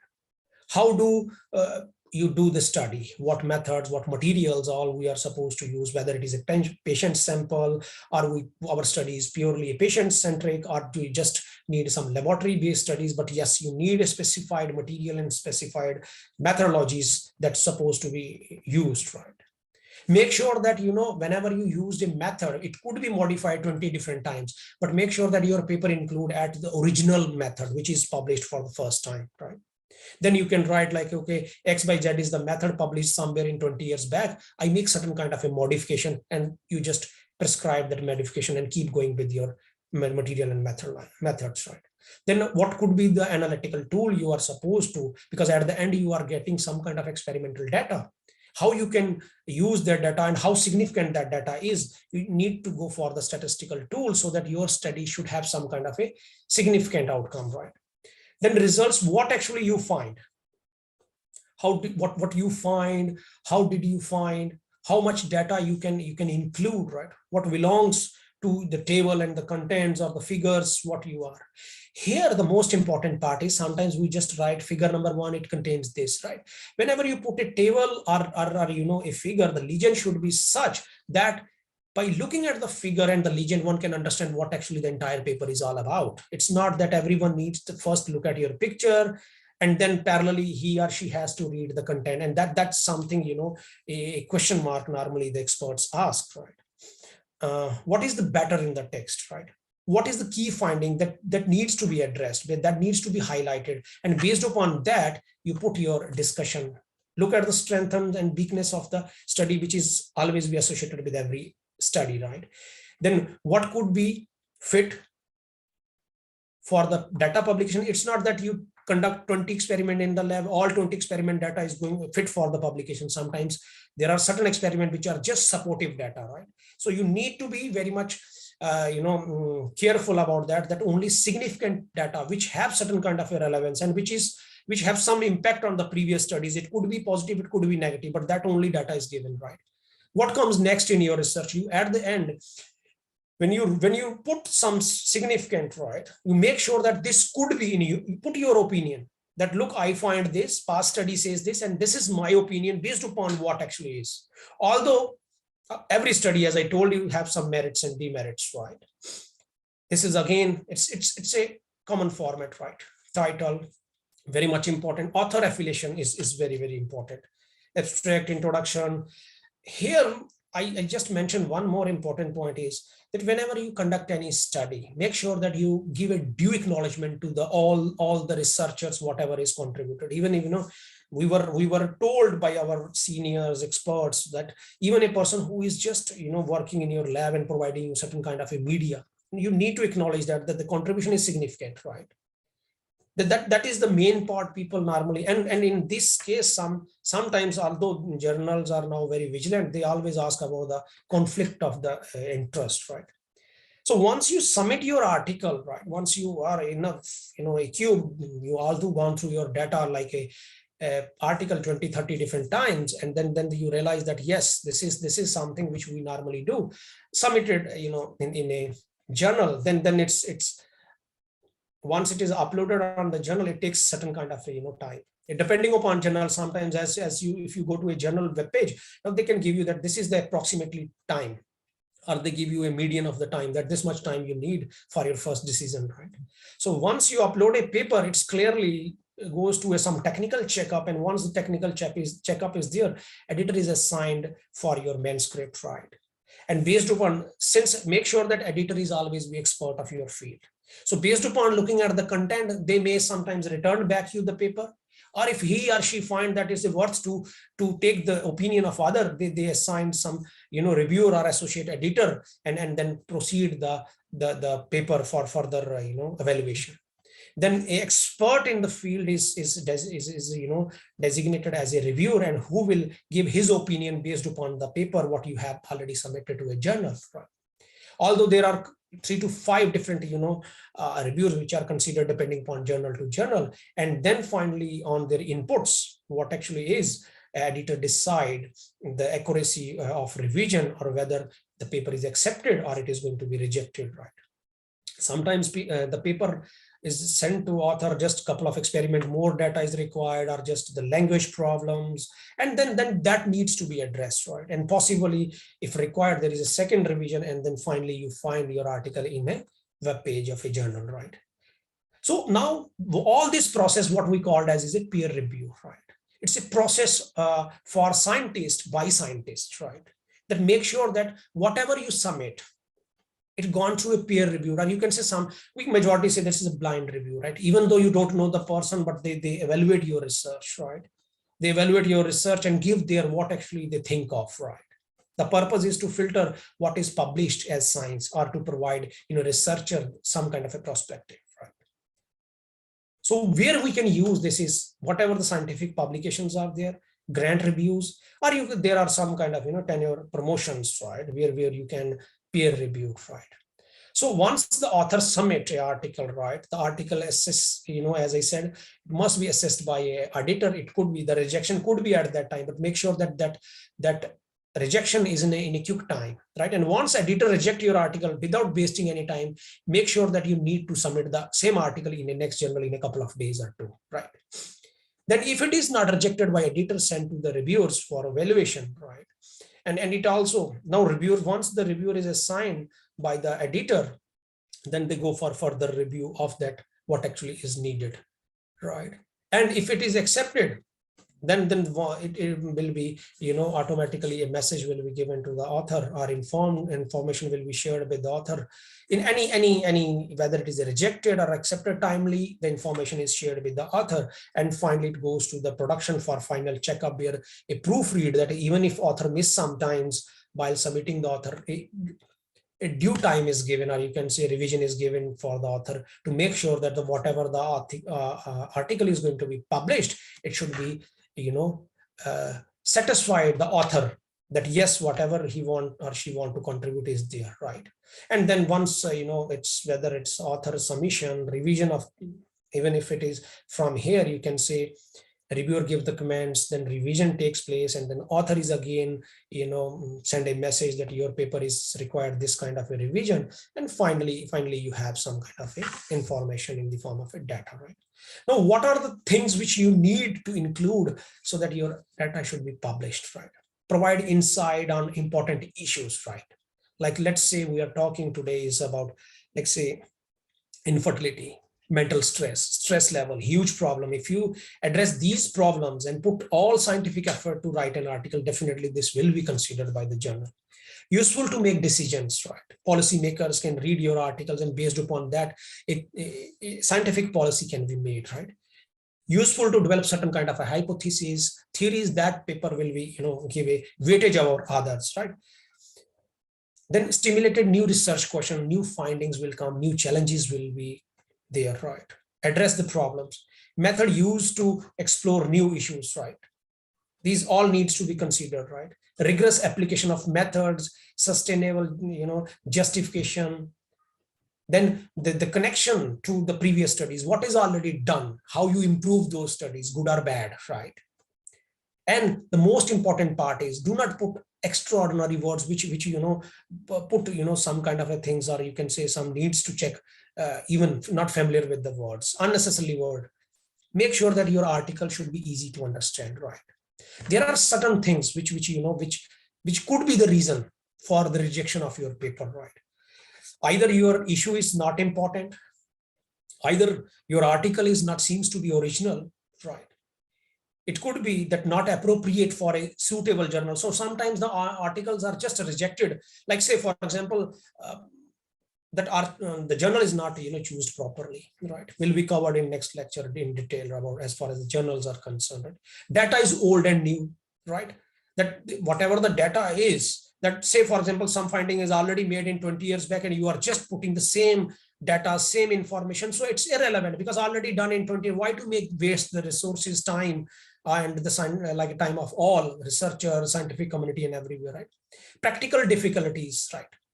Sometimes you say that you get some kind of a result at one time, which may not be repeated in future, right? Or sometimes it may be possible due to by any means, there are certain things which cannot be done easily, right? In which even a author is doubtful about the results, right? And finally, the conflict of interest, right? Like say, for example, my student published a paper and my students put me as a reviewer, right? Conflict of interest, right? Then ethical issues. This is a huge area. It cannot be addressed in one, this single line. It's like a human ethics, animal ethics, and everywhere based upon that you are using radioactive materials, whatever biosafety issues. So this is all the data from where the clinical data is generated, right? You need to make sure that this is the way, even though you have a very good set of data, right? But you do not have any ethical clearance certificate that how you can get these clinical data from the patient. Where is the consent letter? Where is the institutional ethical committee approval? So if these kind of issues are very well addressed, or you can say taken very seriously nowadays, right? So these are the certain things which actually make certain kind of rejections to you, right? Sometimes what actually unclear hypothesis, even no one clears what is going on. The opinion is divided. Two reviewers, one think it is okay, one thinks it's not. Unclear hypothesis. So then editor, looking at the weightage, looking at the expert in that area, editor make a decision that, look, this is going to be poor or weak design. Sometimes the study is not designed in such a way. Someone may forget to take the positive and negative control in the study, right? Very simple example I am quoting. Then sample biased or too small, right? Make sure that, as Dr. Lewis said, that sample size should be significantly okay. The number should be okay, that which have certain kind of significance, and the value is above greater than 95% significance, right? And then statistical inappropriate, or you can say misapplied. The tool which is even not required, you just applied to make your data either looking too ugly or looking too strong, right? So make sure that you need to be balanced and make sure that you put the correct information by using all these information from hypothesis to the conclusion, that what actually you concluded out of the hypothesis. You make some hypothesis, you put a different statistics, and at the end you come out with some unwanted conclusion, right? Even if it didn't match with the hypothesis. So that is the way how the paper are going to be rejected, right? This is another one, right? How you can say, the style. Poorly organized, badly written. This is like grammatical issues, language issues, right? Careless errors, right? Sometimes you even though you know that there are certain kind of errors, but still you are putting it as a primary data, right? Terrible tables, like say a table of like a 200 different readings, right? And like a 10 to 20 different columns. Cannot be easy for a reviewer to judge that, right?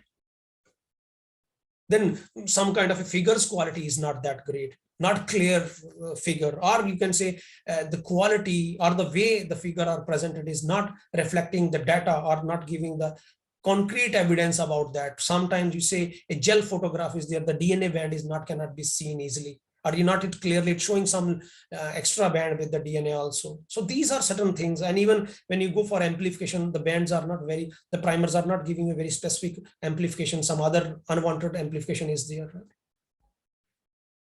then outdated, or you can say improperly cited reference. Someone, as I told, like last 5-year references must be cited in every paper. It could be review article, it could be any article, but you just quoted a reference, then people start with the hand typing, right? So in that case, it's very, very irrelevant for a reviewer who just have like a 20-30 years of experience, how to judge a paper who just published in somewhere in the 90s, right? 1950, 1960. So these are certain kind of things. As far as, once, how to decide when you write a paper, what could be the topic, how you decide a topic. So you should choose a novel topic. Novel doesn't mean that something come out of the planet. See, nothing come from out of the planet, but you make to think in such a way that it looks different from the normal thinking. The way novelty is not always that from top to bottom, everything is novel, right?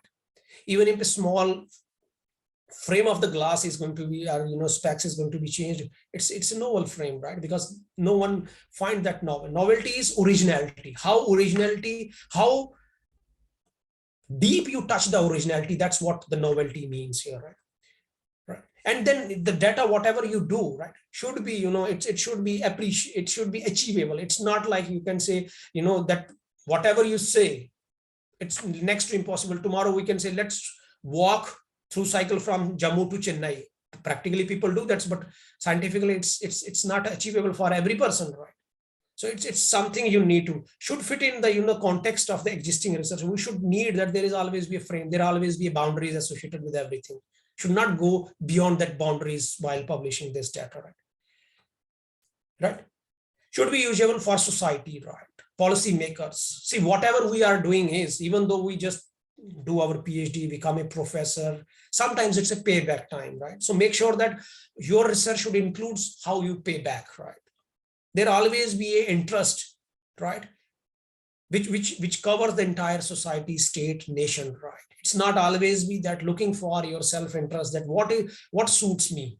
It's not, then it's not a good topic to and policymaker, because whatever the clinical data we provide in the journals, in the text, based upon that, when they're read by the experts, they make the policies, health policies, national policies, global policies, even WHO looking at collecting the information from all over the globe, they make what could be the 5-year plan for the WHO, right? So these are the certain things which considered, right?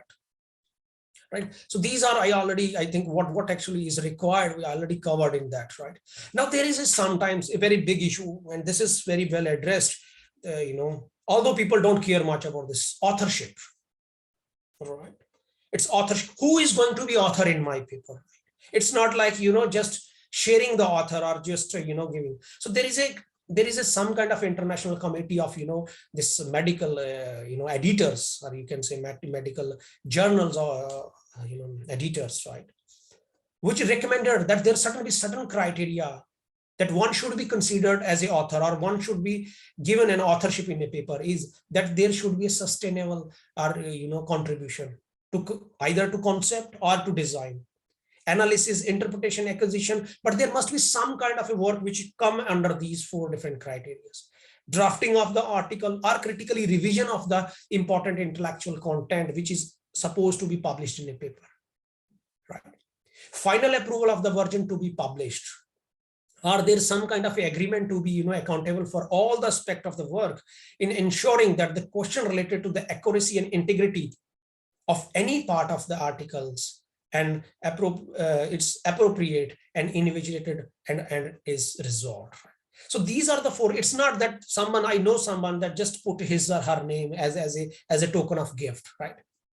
The Scientific International Committee for Medical Journal Editors, it discourage this, right? It's highly commendable that no one can give author just to impress someone, maybe bosses, maybe friends, maybe colleagues, right?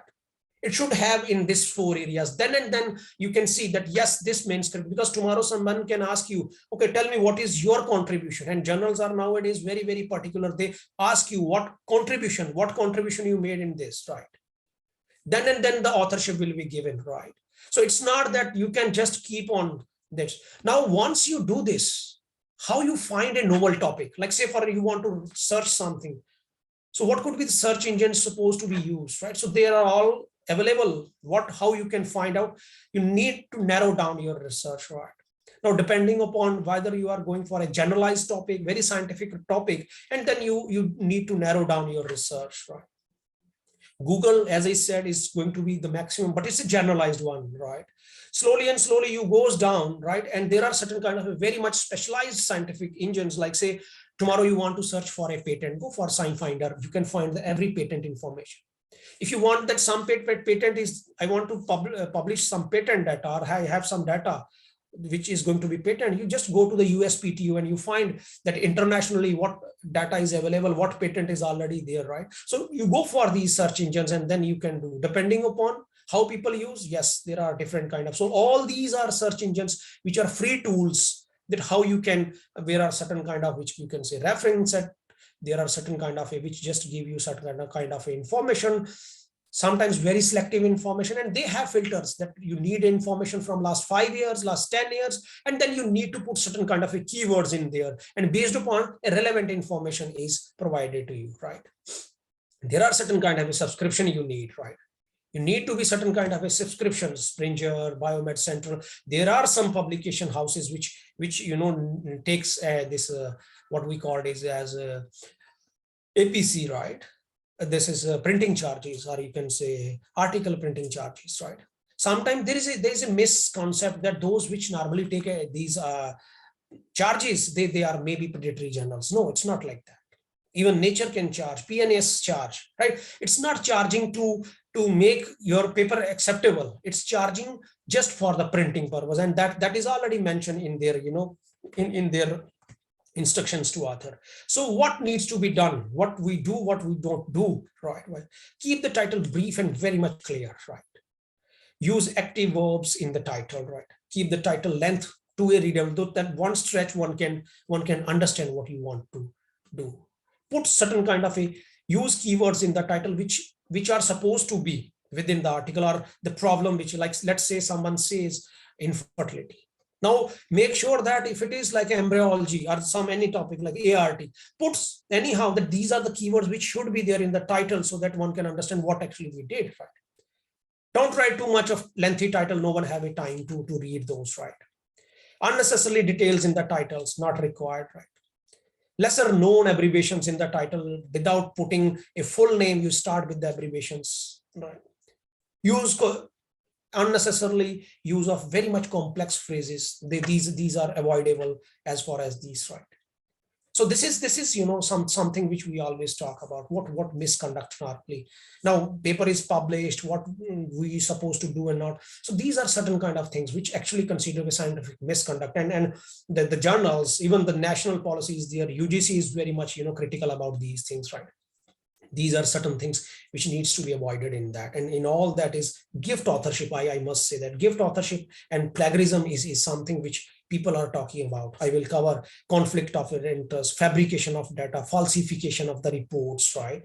Redundant publications, all these cover. And you know, it's once make sure that if you come in the I or in the scientific fraternity, which is very less in number, once you find anywhere someone in these kind of things, then things will be very, very problematic in the future course of time, right? There is a one address which normally, you know, right from the beginner to the older, there's a word called as plagiarism, right? It's basically, you know, that something, you know, you steal and pass off, right? Or you just try to be of your own, but which technically do not belongs to you, right? So that plagiarism is a something what we can say is a scientific offense, which normally researchers do, right? There are guidelines, very strict guidelines issued by the you know, agencies. Like say, if we talk about the UGC says if any paper which have some plagiarism of less than 10, it is a plagiarized. Less than 10% of plagiarism is fine. That could be of just because of, you know, scientific terminology. There are common terminology. Staph aureus remains Staph aureus. You cannot change that. Embryology term remains embryology, right? Infertility remains infertility, right? So you cannot change that. So for that, there is a window of 10%. But once you cross that 10%, level 1, level 2, level 3, and it's a punishable offense for both students as well as for the faculty too, right? I'm not going in that detail, but yes, though there are certain guidelines which are already available in UGC or we can write. So how is take something from Wikipedia and put it on a note, right? Exactly the same without using your, heart and soul, and nothing can be done, right? So this is something which we always talk about, right? Then comes that what, according to the website, plagiarism, right? If you can see this, website, they say recent studies indicate that approximately 30% of the all students may be plagiarizing, or even, every assignment writing by them. Even if this come under plagiarism, if you can just copy it from your colleague, right, and put it present. I'm just talking a simple, assignment, not talking about paper and all these. If that is a offense, right, copying assignment, look at the what actually, when the entire world will know what actually is all about when you write a paper which has been plagiarized. And make sure nowadays the technology is advanced to such a level, even if you copy or make some kind of, fabrication of data, even in the images, it can be easily detected by the copier, right? You cannot escape yourself from that, and then you are answerable to the entire scientific community. Why is it so, right? So these are the certain challenges which, right? So kids or students normally plagiarize because of they want to finish the work at the earliest, right? The work is not priority for them. Priorities may be different, right? There may be that they do not poor management time. They do not have that skills, right?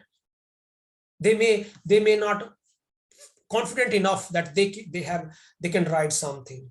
So majority of the time when a new beginner just start writing, I said, write one line. What happened if it is not correct, is fine. Let's make it correct. See, in science, you need to make sure that mistakes needs to be made. If there is no mistake, that means not science. That is something which is already foolproof. In science, mistakes are made and mistakes are corrected, analyzed, corrected. So these are the certain things which needs to be done, right? So there is nothing that it's, see, make sure that in science, nothing is perfect. Whatever I am saying today, it could be, changed enough in a due course of time, right? But basic should be basic, right? So difficulty, yes, students were asked what could be the problem, why you normally do this plagiarism, or why this plagiarism come to your topic. There's a difficulty with the topic, poor time management, ignorance, right? Laziness, ease of getting information, from internet and just copy it, right? Fear of failure, that's the biggest the issue that youngsters normally think of. Paper will be rejected, then what will be happen? Nothing will be happen. There are thousands of journals available to publish the same paper, but right. So do not disheartened even if the failures are there, right? And even if a correction is made, or something is not working in science, what do you think of, right? Nobody will find out, right? Sometimes a very anonymous answer from students that, look, sir, I didn't get the information from the internet. And that sometimes surprise a teacher too, that, okay, maybe possible, right? So when you write something, right? Now, these are certain things, right, which highlighted in them from 1 to 7, that how many lose the degree. Poor grades with, will show up, right? Reputation will be ruined, right? No mercy from the professor, right? You may be subject to the lawsuit, right? Disciplinary action may be taken, right? And may result in, you may lose certain kind of a money, or monetary loss will be there, right? Or fine will be posed on you, right? So make sure that do not involve in all these kind of things which just, right? So these are certain tools which available with us, right? Some of them are licensed, some are free available tools, but yes, these are the few tools which frequently, help you in rephrasing and all those things, and help you how we can get, or how we can remove them. See, I suggest to the youngsters that do not copy the data directly from the journal and paste it, right? Read the data 1, 2, 3 times, and then try to make your own sentences, right? Once you start, maybe you find difficulty in first 6 months, but once things will be done first 6 months, then it's perfectly fine. So there are certain guidelines how to avoid this important issue, right? Or plagiarism. Use your own words and an idea, as I said, right? Give credit for copies, with credit for copies. If you copied sometimes, you put a picture on a paper adopted from somewhere, mention that the picture is adopted from there with the courtesy, or you can say through email or for certain kind of a reference, right? Or the consent is taken from that, right? Avoid using word like a work with minor or cosmetic changes, right? Do not like you say is changed by R and put S. Don't do that, right? There are no freebies, right? Nothing is free of charge, right? Be aware of common knowledge. You should know that what actually needs to be done, right? These are certain guidelines. So these are certain references which you can. This is a document when you put like the data. This is giving you some kind of, this is original data, this is unoriginal data, right? So this way you can keep on looking at the data, and these softwares give you, and these the pinkish line give you that this of the data is copied from there, right? And that look at the comparative data. Look at the on the top that what could be the, so these are certain kind of I just go through these lists, that these are certain kind of things which will give you certain kind of information, right? So there are techniques how you can avoid the plagiarism. Quotes you can use, paraphrases you can use, summarize in your own words, right? So these are the three things, right? If you can go with the quotes, right, exact same word as the original, right? Meaning should be same. So make sure that whenever you use any tool for this, the originality of that article, what you want to say, should not disturb by any means. It could be quotes, it could be paraphrasing, or it could be just summarize it in your own way, right?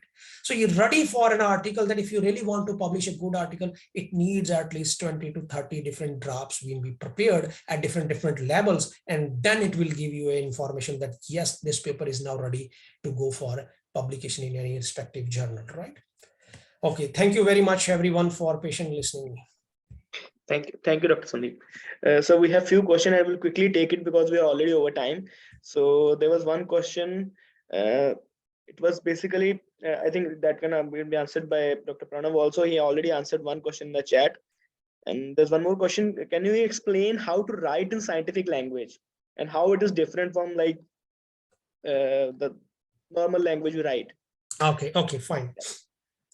Now it's like it's something when you talk, right? So one needs to understand. Then there is a some kind of a language which is good for enough for to understand, or a speaking language, and then there is a writing language, right? There is not a much difference if you can say in terms of normal language and a scientific language. The only difference is that the purpose here is different. Like say for example, we can use dirty word, right, if something is bad. But in biology, we can use the contamination, right? So you need to make sure that your vocabulary with the scientific terminology is very good, or you should be having enough information about the scientific words based upon the subject, what you are supposed to write, right? There are a couple of examples like this way, right? So even if you can use that, then you can increase, your scientific content, because ultimately make sure that when you write a paper, it is always be read by the experts, right? It is always be, you cannot say, hello, what you are doing, right? And make sure that when you write something, majority of the students I saw, when you use copied data and all these, you use information which is already done. So sentence making is very much different, especially grammar, past and present and future. You need to be differentiate among these, that what needs to be done, right? Thank you. Hello. Next question, if any. Yeah, I think also. I think that was only one. It was related to Pranav's talk. I think that he will answer. Yeah, it was again on the journals. Yeah, thank you, Dr. Sandeep. Thank you so much. Okay, then. Thank you. Okay, bye. Over to you, Aditi, for the next talk. Thank you, Dr. Sandeep. It was an indeed insightful session. So I would like to invite our next speaker. Can we all see the screen? No, we are not able to. Okay. Maybe Dr. Sandeep has to stop sharing his screen. Yeah. Thank you, sir. Okay. Is done? See? Yes, sir. Yes, sir. Thank you. Okay. Okay. I'd like to introduce to you our next speaker, Dr. Pranav K. Prabhakar. He's working as a professor and HOD in the Department of Research Impact and Outcome, Division of Research and Development, LPU. He's pursued his BSc in Chemistry from Lalit Narayan Mithila University, Darbhanga, Bihar. He's pursued MSc in biochemistry from Patna University. He is a PhD holder in biotechnology from IIT Madras, Chennai. He has over 56 publications with an impact factor of 130 and above. His Google Scholar citation profile has an shows an H index of 18 and an incredible citation of around 1981 and more. Similarly, the Scopus profile has an H index of 16 and over 1300 plus citations. He's been guiding 6 PhD students. His broad area of research focuses mainly on clinical biochemistry, and the sub-area of research focuses on diabetes mellitus and their secondary complications, alternate therapy, synergistic interaction of phytochemicals, and commercial drug. He's been into teaching and research for over 11.8 years, almost 12 years of experience. We welcome you, sir. He'll be taking us through selection of journals in the area of expertise. Over to you, Dr. Pranav. Thank you. Am I audible? Yes, sir. Yes, sir. Yes, sir. Yeah. Thank you, Aditi ma'am, and thank you, Akhil. Just 1 second. Let me project my slides.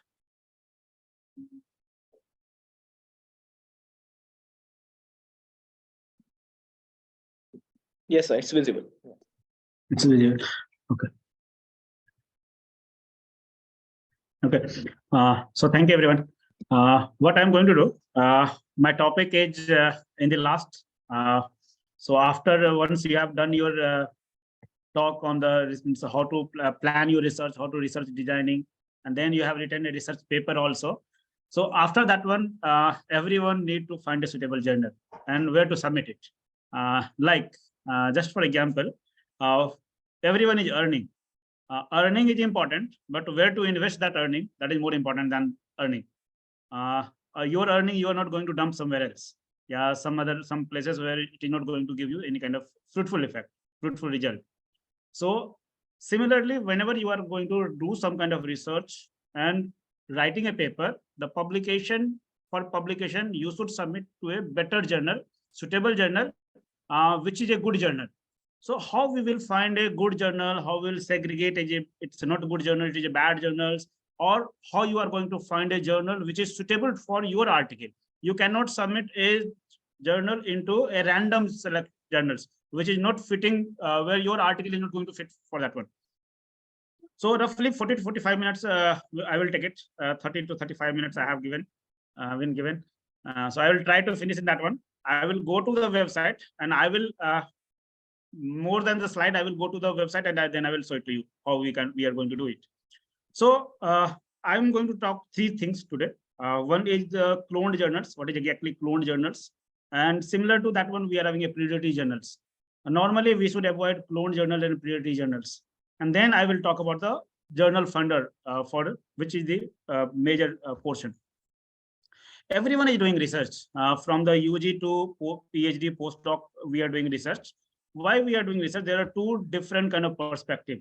It is going to benefit 2 different kind of scenario. Like if I'm doing research, it will be for my perspective also, and wherever I'm working to my organization. Like in our case, because I'm working in the university, so it will be for university. If you're working in an organization, so it will be organization's perspective also.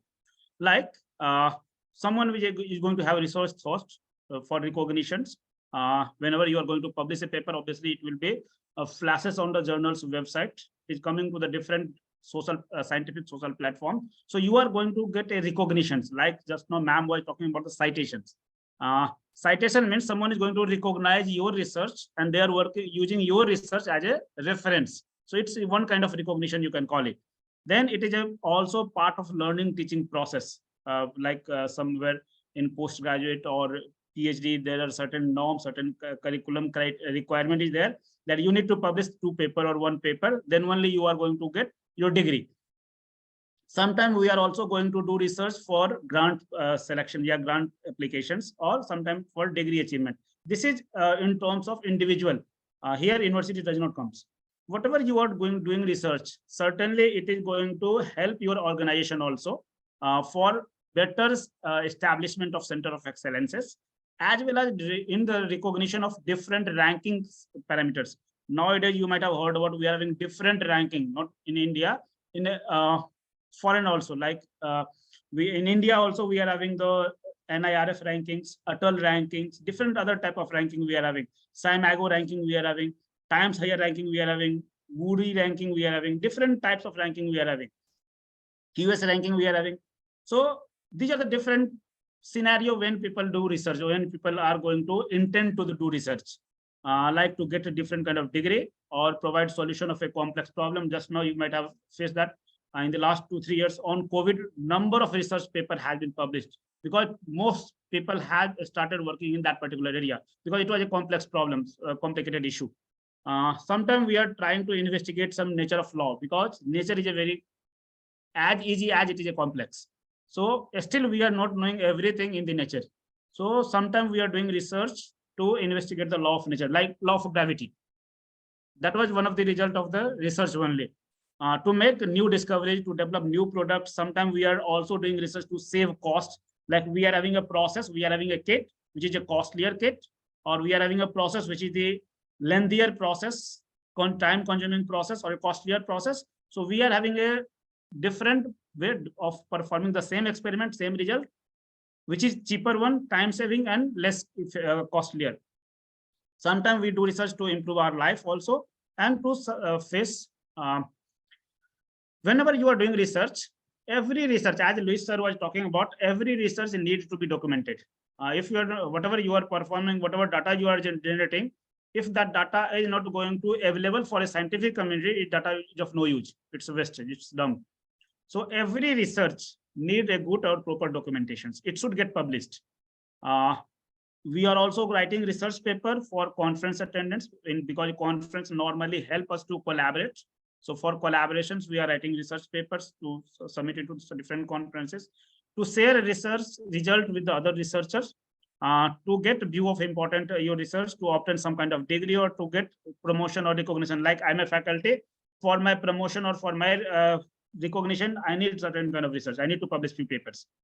Sometimes it is also required for assistant professor is there. He need to get few papers so that he will be promoted to associate professor, associate to assistant professor. So it is for recognition and promotion also. So whenever, whatever the purpose of research publication will be there, once you will have a research paper, because Sandeep sir has already talked about what are the different components you are going to write a research paper. So once you will have a research paper, then we are going to find a journal. So first important thing is, because if you are going to search in a Google, a particular journals, most of the time you will, there a message will flash on your Facebook account or different platform account on your mobile phones, that these are the different journals. Sometimes it may be the clone journal, it may be fake journals. How we are going to find out? As we know that cloned journals is also called as hijacked journals. Because cloned, as because more than the cloning, you might have people are knowing, because if you are related to the IVF technology, you might be knowing cloning. So cloned means a similar type of copy. So we are having an original copy, original journals website, and similar looking website we are having, which is the fake journal, fake or the cloned copy of the journal, but it is not the real journal. And most of the time, especially the researcher who is budding researcher who is coming to the scientific community, they are not able to differentiate between the cloned journals and the original journals. So they are going to be fooled by those cloned journals. These cloned journals have similar type of web page, similar type of web name, similar looking ISSN number, or almost same ISSN number, and everything will be same, only the journals will be different. That is one terms. I will tell you how to differentiate it. And second is called predatory journals. Predatory journals are not the cloned journals. Predatory journals are the journals whose reputation is very bad. They are not up to the mark, up to the expectation of the scientific community because of their reviewing process, because of the different other scenario. So they are not the perfect journals to submit your research paper. Like this is a website which I have found it. For cloned journals, we don't have any database. So how we are going to find where we can find the clone journal? This is the screenshot from the UGC website. Like I will go to the UGC website and then I will show it to you. What is the differences? Just give me 1 second. My screen is visible to everyone, right? Okay. Yes, sir. So what I'm going to do, this is the search toolbar. You don't have to do anything. You have to just search UGC care list. So the first website, whatever you are going to get, you have to click on that one. UGC is having two types of journals. That is divided into group 1 and group 2, as you are going to see here. Group 1 and group 2. It is depending on group 1 is those journals which is normally listed in Scopus or Web of Science. I will come to Scopus also. And group 2 are which is not listed there. So just I'm going to click on group 2. And you can say these are the list of cloned journals here. So these are the original journals. On my left hand side, you are going to see these are the which is not highlighted in the yellow. They are the original journal. Their original websites will be there. And yellow highlighted portion, these are the cloned journals, which is not included anywhere in the list. I will go to the website also. If you'll see, original journal's name is Adalia. This is one journals. And cloned has made that with the name of Adalia journals. If you will see the ISSN number, which is quoted at both the places, both the website, same ISSN number. 13012747 it is the same ISSN number. Second, we are having OGM journal. Cloned journals is having name with the OGM journal. Similarly, OTOT, this is another journals. The cloned journal named as a OTOT research journal. So it is almost similar looking journal name. Just I will go to a few websites and I will show you what are the major differences, how you can find it. Like if I'm going, one important thing how you are going to see is most of the cloned journals, original journals, their language differences. Normally, if you are going to copy exact same thing, it will be coming under the copyright violations. So most of the cloning will be done for such a journals which is not available into the English. They are into the different languages. Like if you'll say this journal Adalia is available in Turkish, German, OGM is available in French, OTOT in Italian, French. So most of the cloned journals have original journal is in different language, not in the exactly into the English. So that is one major differences. Now, if you'll go to the website, I'm going to the original OGM journals and the cloned also. I will show you both of the things. So this is the original journal website.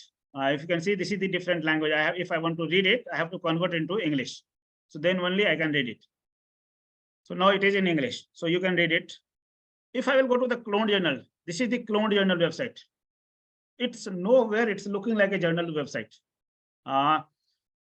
There are few parameters, 6-7 points. If you write it, if you note it on it, you can differentiate easily which is the cloned journals or the predatory journals. First thing is, if you will see the cloned journals or the predatory journals, they normally publishes papers in every field. Every field means they are starting from the science and coming up to the commerce, arts, history, civics, geography, everything. None of these things will be left out. So if you'll see here, subject area, what are the subject area this journal is covering? Arts, banking, biomedical, biology, business, everything, tourism, management, visual, public administration, everything. None of the good journals is in like that one. They are going to publish everything. Every journal is having their own specific scope and aim. So one difference is predatory journals or the cloned journals normally publishes in every field. If you'll see their call for papers, again, you can find everything. Science, arts, biology, medical, everything you can find out. That is one difference. Second thing is cloned journals does not provide their own informations. Like you can't contact them. They are rather they are going to ask you your information. Write your name, write your phone number, write your email ID. They will contact you. So I will open 3-4 different cloned journals and I will show it to you. Like we'll go to the contact, say their mail ID is Gmail. Whenever we are going to have a journals account, you can call it the domain name registrations, you are getting some kind of email ID. So most of the good journals have Gmail ID or their mail ID with their domain name. But most of the cloned journals, predatory journals using Gmail ID because which is freely available. So everyone can create a mail ID and start it. If you go to their editorial board, you cannot find any perfect information about their editorial board members. Like you cannot find in which field this person is working or in which organization they are working, what is their mail ID, which area they are working. So these are the some of the things. Editorial board, that is a prestigious positions which normally journals are offering. You cannot find any kind of trustful information on the journal's website. That is from one journals. Let me go to the other journals. This is, I'm going to the OGM journals. Then I will go to the auto journals and then I will leave it. So this is the OGM journal. If you'll go see the call for paper, see science, engineering, technology, art, social science, humanities, physical science, environment.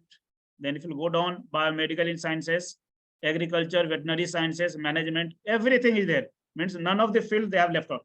Whatever they remember, they have put all the words. Then if you go to the editorial boards, again, similar type of information you will have. None of the good information you cannot find this person or any of the editorial board members. If you'll see the email ID, again, email ID is with Gmail ID, not with their. If you'll go to the contact, say they are asking your informations, they are not giving their own informations. You cannot contact them. Similar with most of the predatory journals, cloned journals. So there are few points which I will tell you. If you go to the contact, same, you can see no information will be given or given information will be in Gmail ID. If you go to the call for papers, again, all the fields will be there. So try to avoid such type of journals. So here I am having some of the journals, like this is the Adalia journals. This is the cloned journal website, and this is the original journal website. This is the OGM journals, and this is the every journal. If it is a Scopus Index, you can find on to Scopus website, and everyone can search it. Either you are having a subscription or you don't have subscription. Even if you don't have subscription, journal you can find out. I will show you that one also. This is the auto journal. One thing you can see it in this OGM journal. If you'll see this script, UGC care approved journal, and this on the auto journal, UGC care approved. Both are using the same script, same thing. Means both of these journals are going to be cloned by the same group of people. So there are certain group of people who is doing all these type of businesses.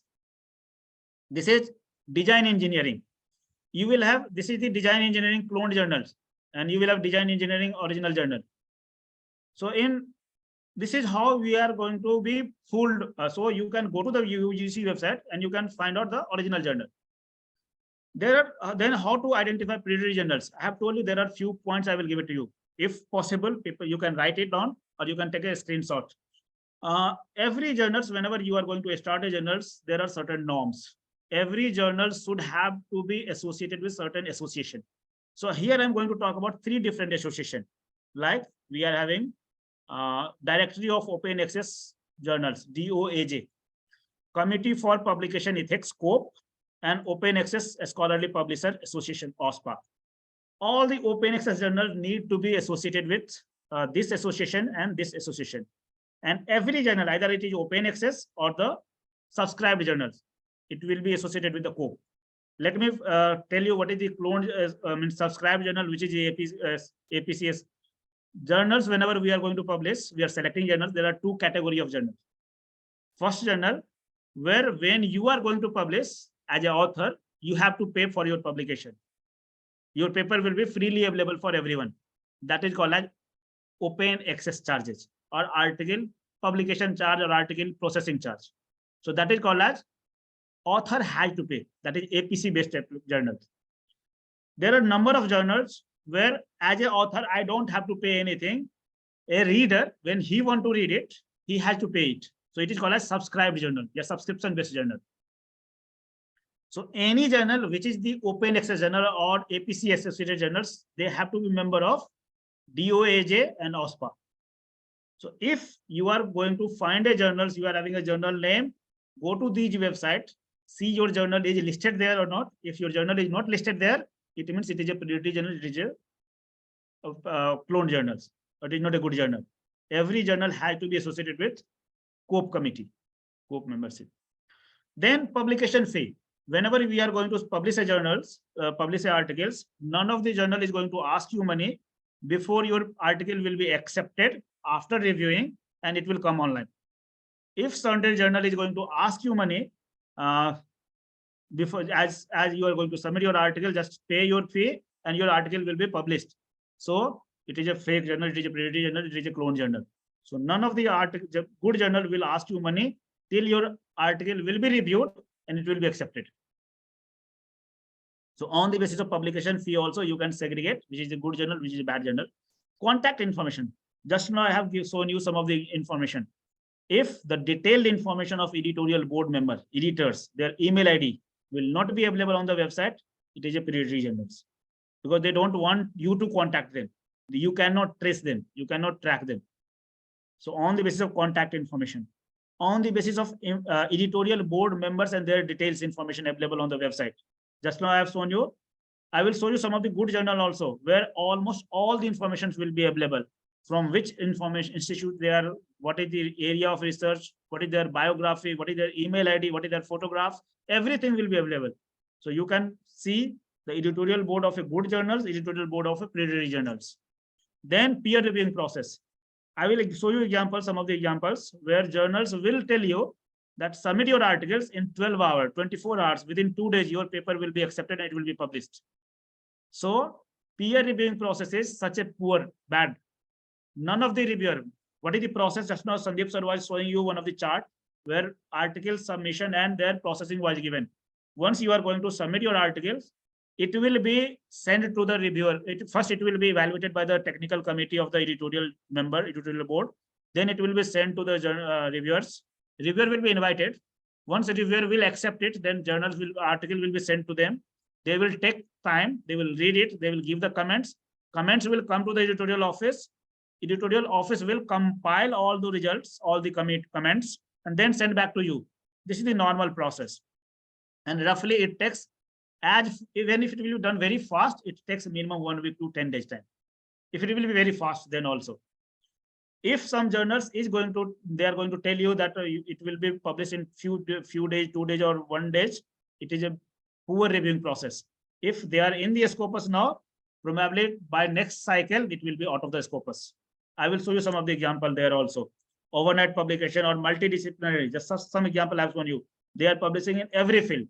So if your journals is going to fall or they are not going to follow any of these points, try to avoid those journals selection. This is the website, which is called as Committee on Publication Ethics, COPE.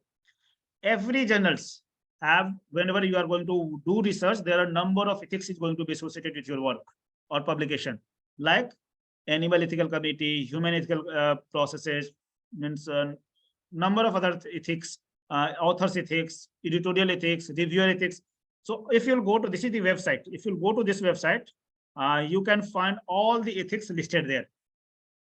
So if someone want to read more information about the ethical committee or ethical informations, they can go to this website and they can read it.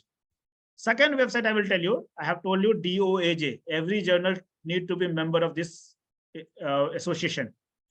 If you go to this website, this is the website for DOAJ. Just you have to go to the Google, just search DOAJ. Just I'll go to the, what I'm going to do, DOAJ. Automatically it will come. On this, this is the group of journal, group of association where most of the journals which is listed there, which is freely available. So if you'll see here, we are having 18,932 journals are registered with this one.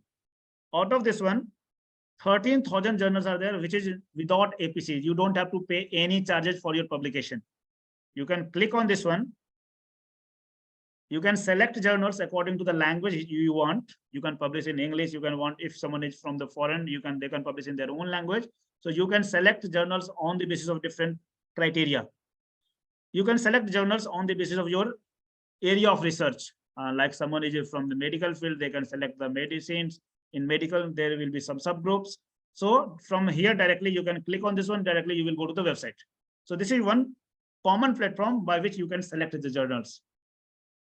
So DOAJ, that is a website which is also going to help you. Then whenever you are going to publish it, if it is not going to follow the ethical norms of the journal, it has to be retracted. Retracted means returning back. Like you have purchased a mobile phone, your mobile phone is not up to the mark, you are going to return it to the company. Similarly, if you are going to publish your paper is not up to the mark, data will not be validated, you have to retract it. So this is the blog which normally do the registering all the retracted paper. So normally this is the list which we don't want to come into this picture, into this list. There are lists will be given on this one. Then these are just websites which will help you for different kind of selection of the journals. One of the website is called as Sherpa Romeo. This Sherpa Romeo, it is again journals. Every journal is having their own policy for their open access policy. Just you have to type your journal's name and you can read the journal's policy. What is the open access policy? There are few examples which I want to show it to you. This is one example which I have received on my WhatsApp. I have just added the mobile number, means a mobile number. I will show you one of the mobile number also. See the name of the journal, Industrial Engineering Journals. What they are going to publish in almost all the field, all the area. If you'll see, they are publishing in operation research, human resource, appropriate engineering, biochemistry, mathematics, every field they are in. Means except all the subject area. Acceptance date is 2 to 3 days. Means within 2-3 days your paper will be published. Publication will be 7 to 10 days. And this is the websites which they are giving. Second journal is again International Journal of Food and Nutritional Science. Again, publication in almost every field. Publication acceptance letter within 12 hours. As fast as you are not, means you cannot upload your paper in 12 hours or correction in 12 hours. They will accept your paper and publish in 12 hours. Similarly, if you see this journals, Neuroquantology, it was in the Scopus Index journals. Again, accept all the subject area, acceptance within 24 hours. Normally try to avoid these journals. This is the Scopus profile of the journal. On the Scopus profile, what they are saying, they are publishing paper in the physics and astronomy. They are publishing paper in neurosciences. They are publishing paper in cognitive neurosciences. But if you see the advertisement, what they are flashing on the different platforms, they publish paper in molecular physics, chemistry, mathematics, everything. So they are fooling people on the social platforms. And new researcher or who is just going to submit it, they are just, because after seeing these few things, they are going to submit their papers and they are going to be fooled by. If you'll see, if you'll see this one, this mobile number, this is the Indian mobile number, which I have got the message. And if you'll see the journal website, their website listed on the journal's website is London, England, Singapore. These are the different other Facebook messages which I have seen on the Facebook platforms from the different journals. They are telling that they are in the Scopus Index, different other platforms. But how you are going to verify it, how you are going to find out? There are few ways. So don't get fooled by different social messages or WhatsApp messages.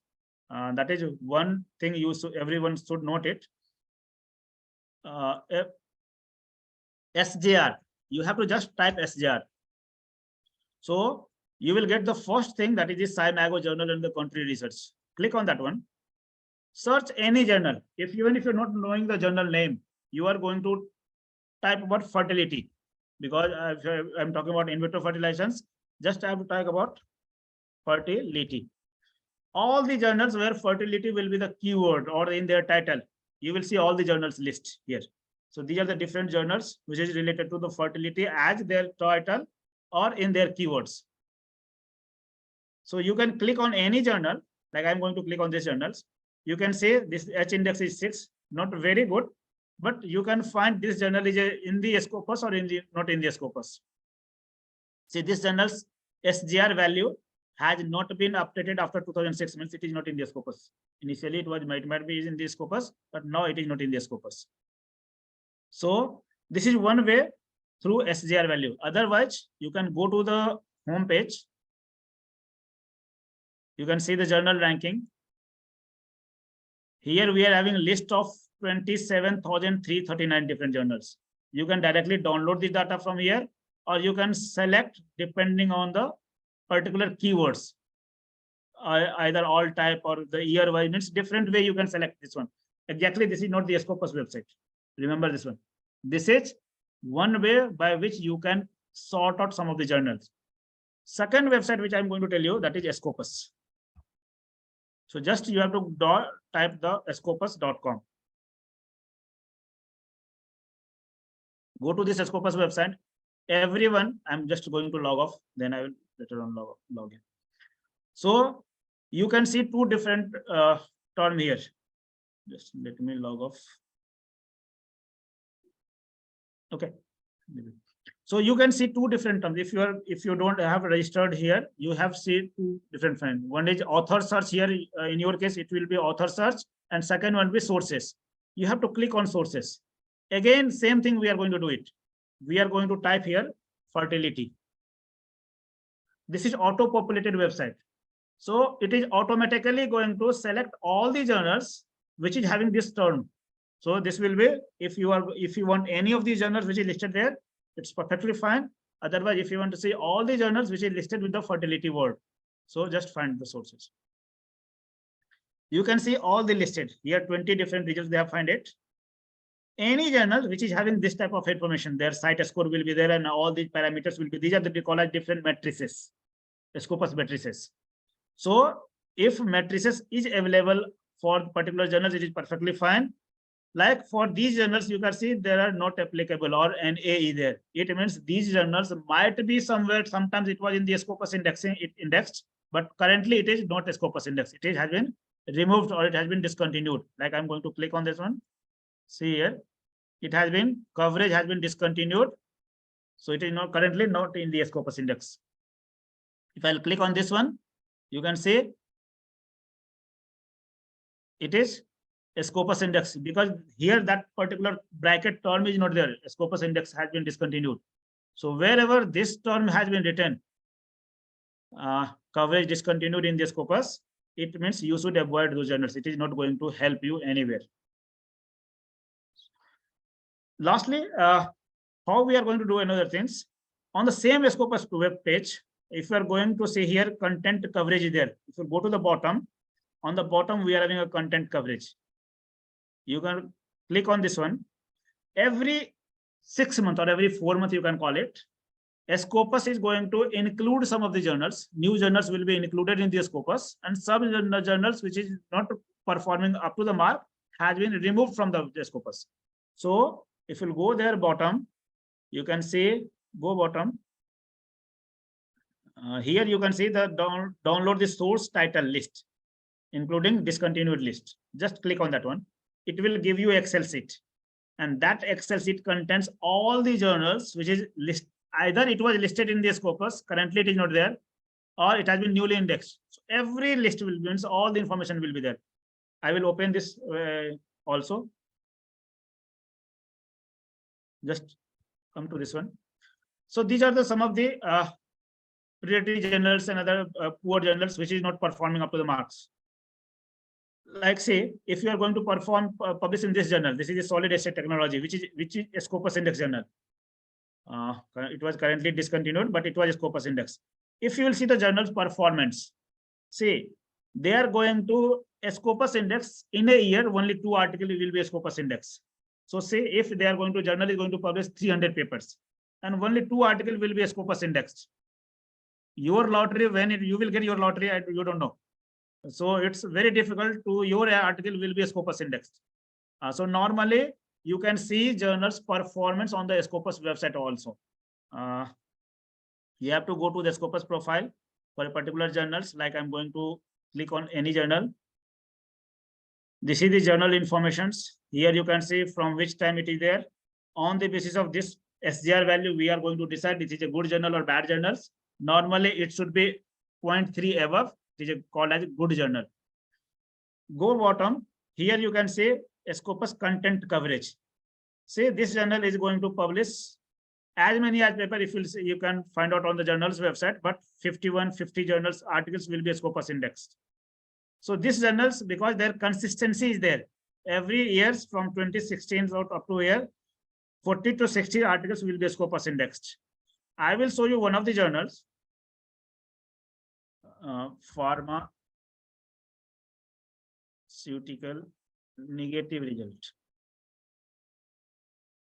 If you'll see these journals, this journal is a Scopus index, because you can see here a Scopus indexed. Content coverage, if you'll see, every year this journal was publishing only one article, means only one issue. 12 articles, 13 articles was a Scopus index. In 2022, I don't know what they have got it. Their Scopus indexing, if you'll see how many journals, how many articles has been Scopus indexed, suddenly more than 4,000 articles. So this journal's performance is very poor in this term. So probably when in May, Scopus is going to update their data, this article, this journal will be removed from the Scopus because of this performance. So selection of journal is a very important thing when you are going to publish a paper. So how you are going to select it? So for that one, there are certain tools. One tool I have already told you, this is the SGR value. Normally till now, what we are doing, either we are asking our guide or our mentor to search a journal for me. Currently in LPU also, most of the people, most of the faculty are asking me that this is the abstract, give me some suitable journal where I can publish it. So everyone is doing same thing. Or we are asking some of the suggestions from the seniors, from my senior colleagues, or based on the literature search. Whenever you are going to write articles, you are reading some of the papers. So where that particular article you have collected, you are going to submit into the same journal because it is falling into the same category. So these are the norm everyone is doing, but this is not the perfect way. So first thing I have told you SGR. This will help you certain points, something.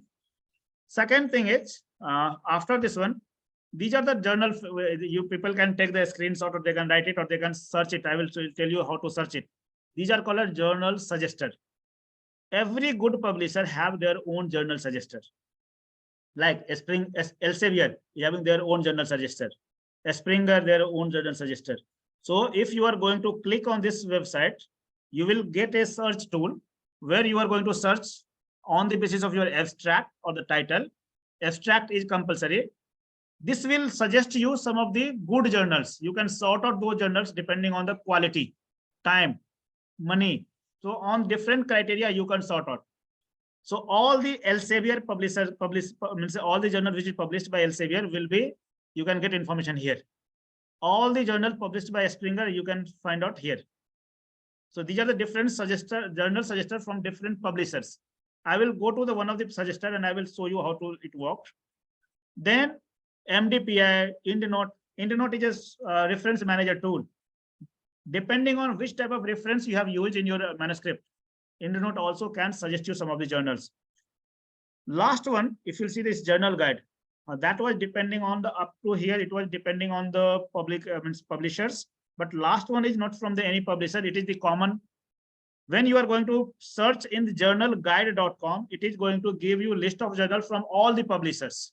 So this is a good tool which everyone can use it rather than going to every publisher's website. So this is how it looks like. This is the website. It asks you three things. One thing is compulsory, two things are optional. It will ask you journal title. It will ask you the abstract and keywords. So for everyone, this is from the Elsevier, this is from the Springer, this is from the Wiley, this is from the Taylor Francis. I have an abstract. I will go to one of the website. I have to write out journal suggested. See, I have typed journal suggested, and all the journal suggested from every publisher has been listed there. It is from the Springer, Elsevier, Wiley, Sage, Taylor Francis, Emerald, IEEE, Web of Science, everything is listed there. So wherever you want, you can select that one. Like for me, I want Elsevier. So I will go to the Elsevier. This is the first website I will go. It is going to ask three things. One is paper title here. Second one is paper abstract, which is compulsory, it is required. And third is keywords and other things. Just in your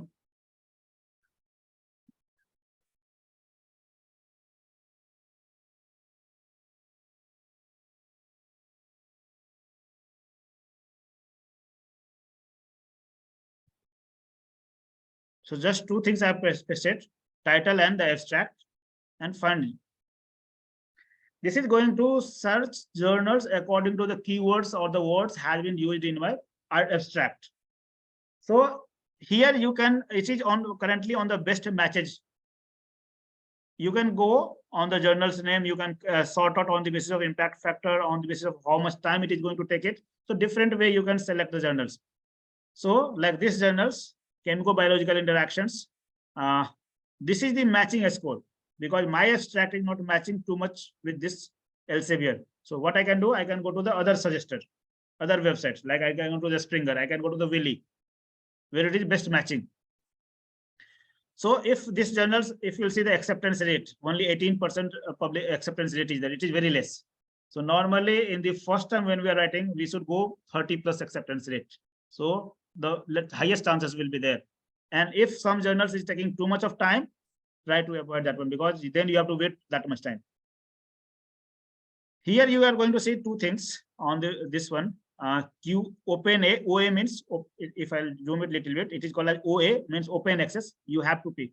If you want your article to be published in open access, then you have to pay. Or second one is subscription based. So this journal is a hybrid journal, which is having two types of option. I want in any way, if I have money, I can go to the open access because more citation will be there. If I don't have money, I can go to the subscription based. So it is depending on your things.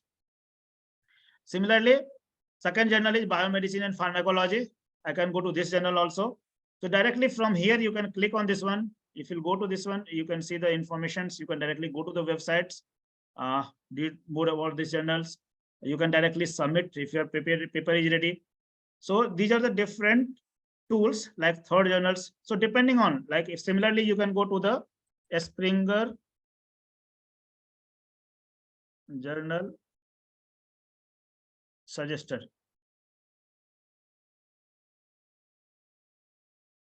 Even I have not given title, I can search it.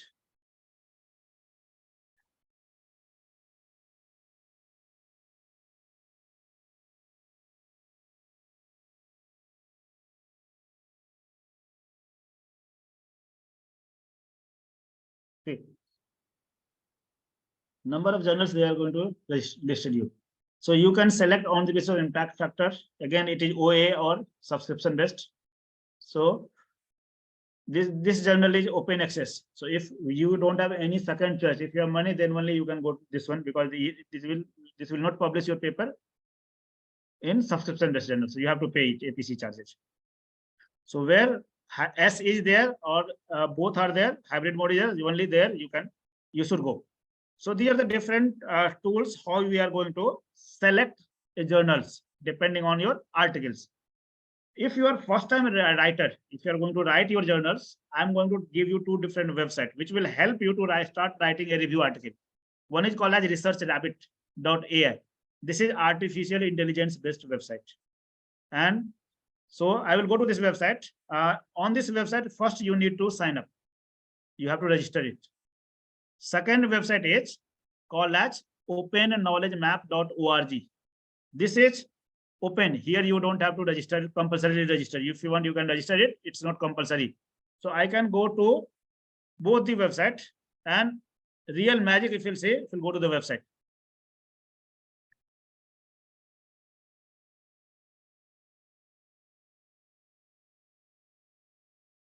I want to search PubMed, anything, whatever you want. Like I want to search diabetes and COVID. Search it. It will search, it will give you a map. You can refine your searches. From broad to slowly, you can come to few articles depending on your search tools. So for refining of your research results, for reviewing, you can use these two websites. One is researchrabbit.com.ai and second one is openknowledge.map.org. So on the second place, I'm going to search research rabbit also.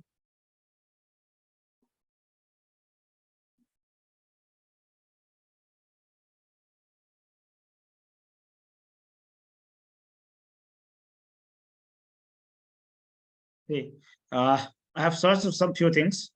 So depending on this one, they have given me this one. So in which area I want to search it? These are the different area I have got it. So like here we are having 44 different articles. Here I have different other tools. Click on anything. Like I want to click on this one. So you can go deeper and deeper, and ultimately you will get a refined result for your particular topic. So for refinement of your search, you can use these two tools. Okay. So this is how we are going to search different journals, how you are going to start writing from different websites, and how to differentiate between cloned and proprietary journals. So this is all about. If you have any query, I will be happy to answer. Thank you, Dr. Pranav. So I think the question which was asked by Saurav initially in the first talk, it was basically that how to choose a good journal for our paper, which you already addressed. You gave us the criteria, you told us how to search it online, how to select the journals, how to find journals actually, which is very important, I think, because nowadays, as you've shown us, we get lots of messages on social media that yes, your paper will be published in 2 days and 3 days, and it becomes very difficult to find out. And the thing which you showed us, it was really great actually. And you also gave us an insight that how a journal, buy a journal is asking a fee, and they can be a subscription fee, they can be a publication fee also. If I don't know it is visible or not. No, so it's, I think it's due to the background, it's not visible. You have to switch up your background. Yeah. It is blur actually. Okay, because every day I'm getting so much of messages Yes, sir. published in this journal or that journals, Hmm. but all are priority journals, all are falling in this category only. Yes, sir. So that is, I think, something we should be cautious about, and we should be aware of all these predatory journals who are charging money, and they're just so. This basically, it's our data, it's our research data, which they are just. Obviously, It's kind of a wasting of research, good research data, by giving it. that I'm telling you, that I have told. If you have earned something, Yeah. where you are going to invest it, that is more important than the earning. Yes, indeed, sir. Indeed. So I think we have one more question popped up. Any Elsevier journal free for publication? So somebody is asking. Any Any Elsevier journal free for publication? Elsevier, most of the journals in the Elseviers are free. They are not going to charge from the author. They are charging from the reader. So if as a author, if you are going to submit your articles, your article will be, you don't have to pay anything. Most of the Springer art journals are free. Most of the Wiley journals are free. If you'll go to MDPI, if you'll go to the Frontier, if you'll go to the Sage, Hindavi, these are the APC based journals, Biomed Central. So there you have to pay. So, sir, can you just give us a little insight, because this is something which I want to ask personally, because there is a website called Sci-Hub. Yes. Which is a great channel website which gives access to all the researchers for. It's kind of like a Wikipedia for researchers, like, because every journal, when you go to a paid journal, so if the author hasn't paid the open access fee, the reader has to buy the article, or reader has to buy the subscription to read the article. Because somehow this publisher need money from somewhere. Yes. Either as an author you have to pay, or subscriber has to pay. Right. Yes. So as an author, I have not paid. Yes. So journal is not open access. Yes. So someone had to purchase it. Yes. And Sci-Hub was you can call it, it is what we call it, some kind of not exactly pirated, some kind of a great channel database, I will call it. So it was very not beneficial for Springer or different other publishers. So they can go to the court, and in India it's banned.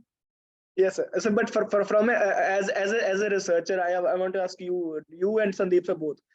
Do you think because so it is as a student, it is a big thing for me, because buying subscription of a journal, they're really costly, all the good journals. Do you think what Sci-Hub was doing, or what Sci-Hub is doing, actually, it is actually good for young researchers? And I think government or UGC should have given us something where some people can access at least those research material for free, or kind of at a genuine cost. It should be from government side, it should be supported. From institution side, it should be supported. If I'm thinking, if I'm going to put myself as a place of researcher, then it's perfectly fine. It was a good thing. But if I'm going to put myself as a publisher's place, then it was a bad thing. Yes, actually. Because now you are in the profession. So if Yes. you are going to crack your tools and techniques and going to use for selling it, Yes. you don't want to. Yes. Indeed. Everything has some merit and some demerit. It is going to help someone. It is going to be not beneficial for someone. But it should be, from government side, it should be freely available. Journal should be subscribed, or it should be freely available to all, especially for all the universities. Yes. Yeah, actually, for that list, the institution, it should be there. So there is one question popped up. So the question is by Anushka Agarwal. So she's asking, my review article is being published in a paid private site and I don't have the authorization to read my article. So what should I do to see my article? I think it shouldn't be happening. The author has the... If I'm going to publish my article into the Bentham, I cannot access my article. Until unless it's published or not. Even after publication, you If I cannot haven't get paid it. the open access fee. No. Yes. Okay. You So cannot. that means it is like... So she might have got during after submission. Normally, we are getting a reviewer's copy, or you can, this is called a gallery pre-publication. proof. Yeah. Pre-publication copy. Yeah. So she can use that one. Hmm. Otherwise, she can request to the publisher because she is the author. So from the same mail, she can request them. Yeah. Otherwise, she has to purchase it. Or she has to No, purchase the no. subscription, or have to pay the open access.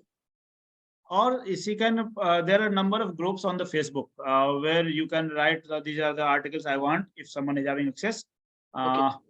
If any institution have some kind of subscription, they will download it, they will send it. Yep. We are currently also, I'm also doing same thing. A number of articles I'm not having access. So I'm going to put it in that group. They will send it to you. Oh, great. Thank you. Anything else? I think, sir, all done from our side. I think we are already above the time. So No issue. thank you. So thank you, Dr. Pranav. Thank you, Dr. Sandeep, and Dr. Louis, I think already left. So thank you, team LPU and Department of Research Impact and Outcome. Thank you, Department of Allied Medical Sciences, HOD, the Dean ma'am, for giving us your esteemed faculty. And so especially to you, sir, Dr. Pranav, Dr. Sandeep, and Dr. Louis, for giving your time, especially in the evening post-working hours. No, actually, it was a little bit because it was in between of our schedule. It was started by 4:30. Yeah. And 5 o'clock, either I have to come to home or I have to stay in the university.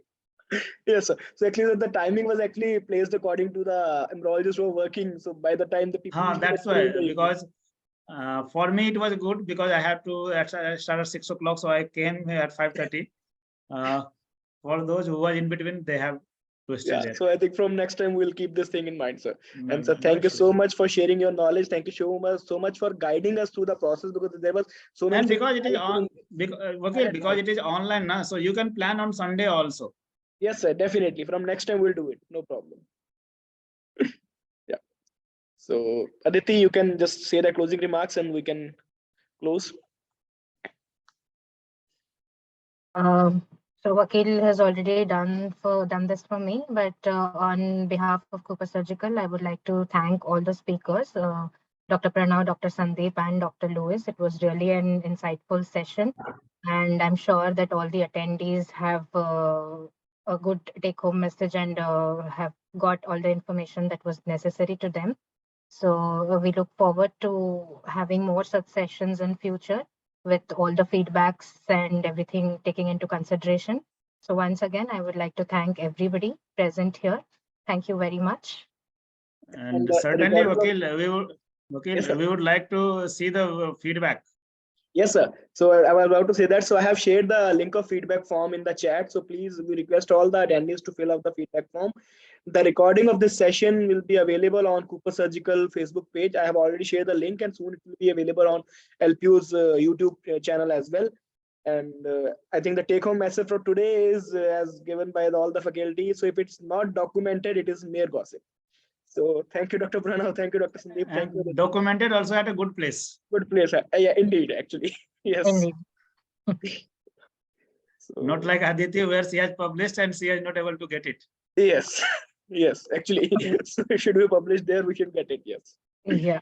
Thank you, sir. Thank you so much. Thank you so much. Thank you. everyone. Have a Thank good night. Yeah, have a good evening as well. Yeah. Thank you.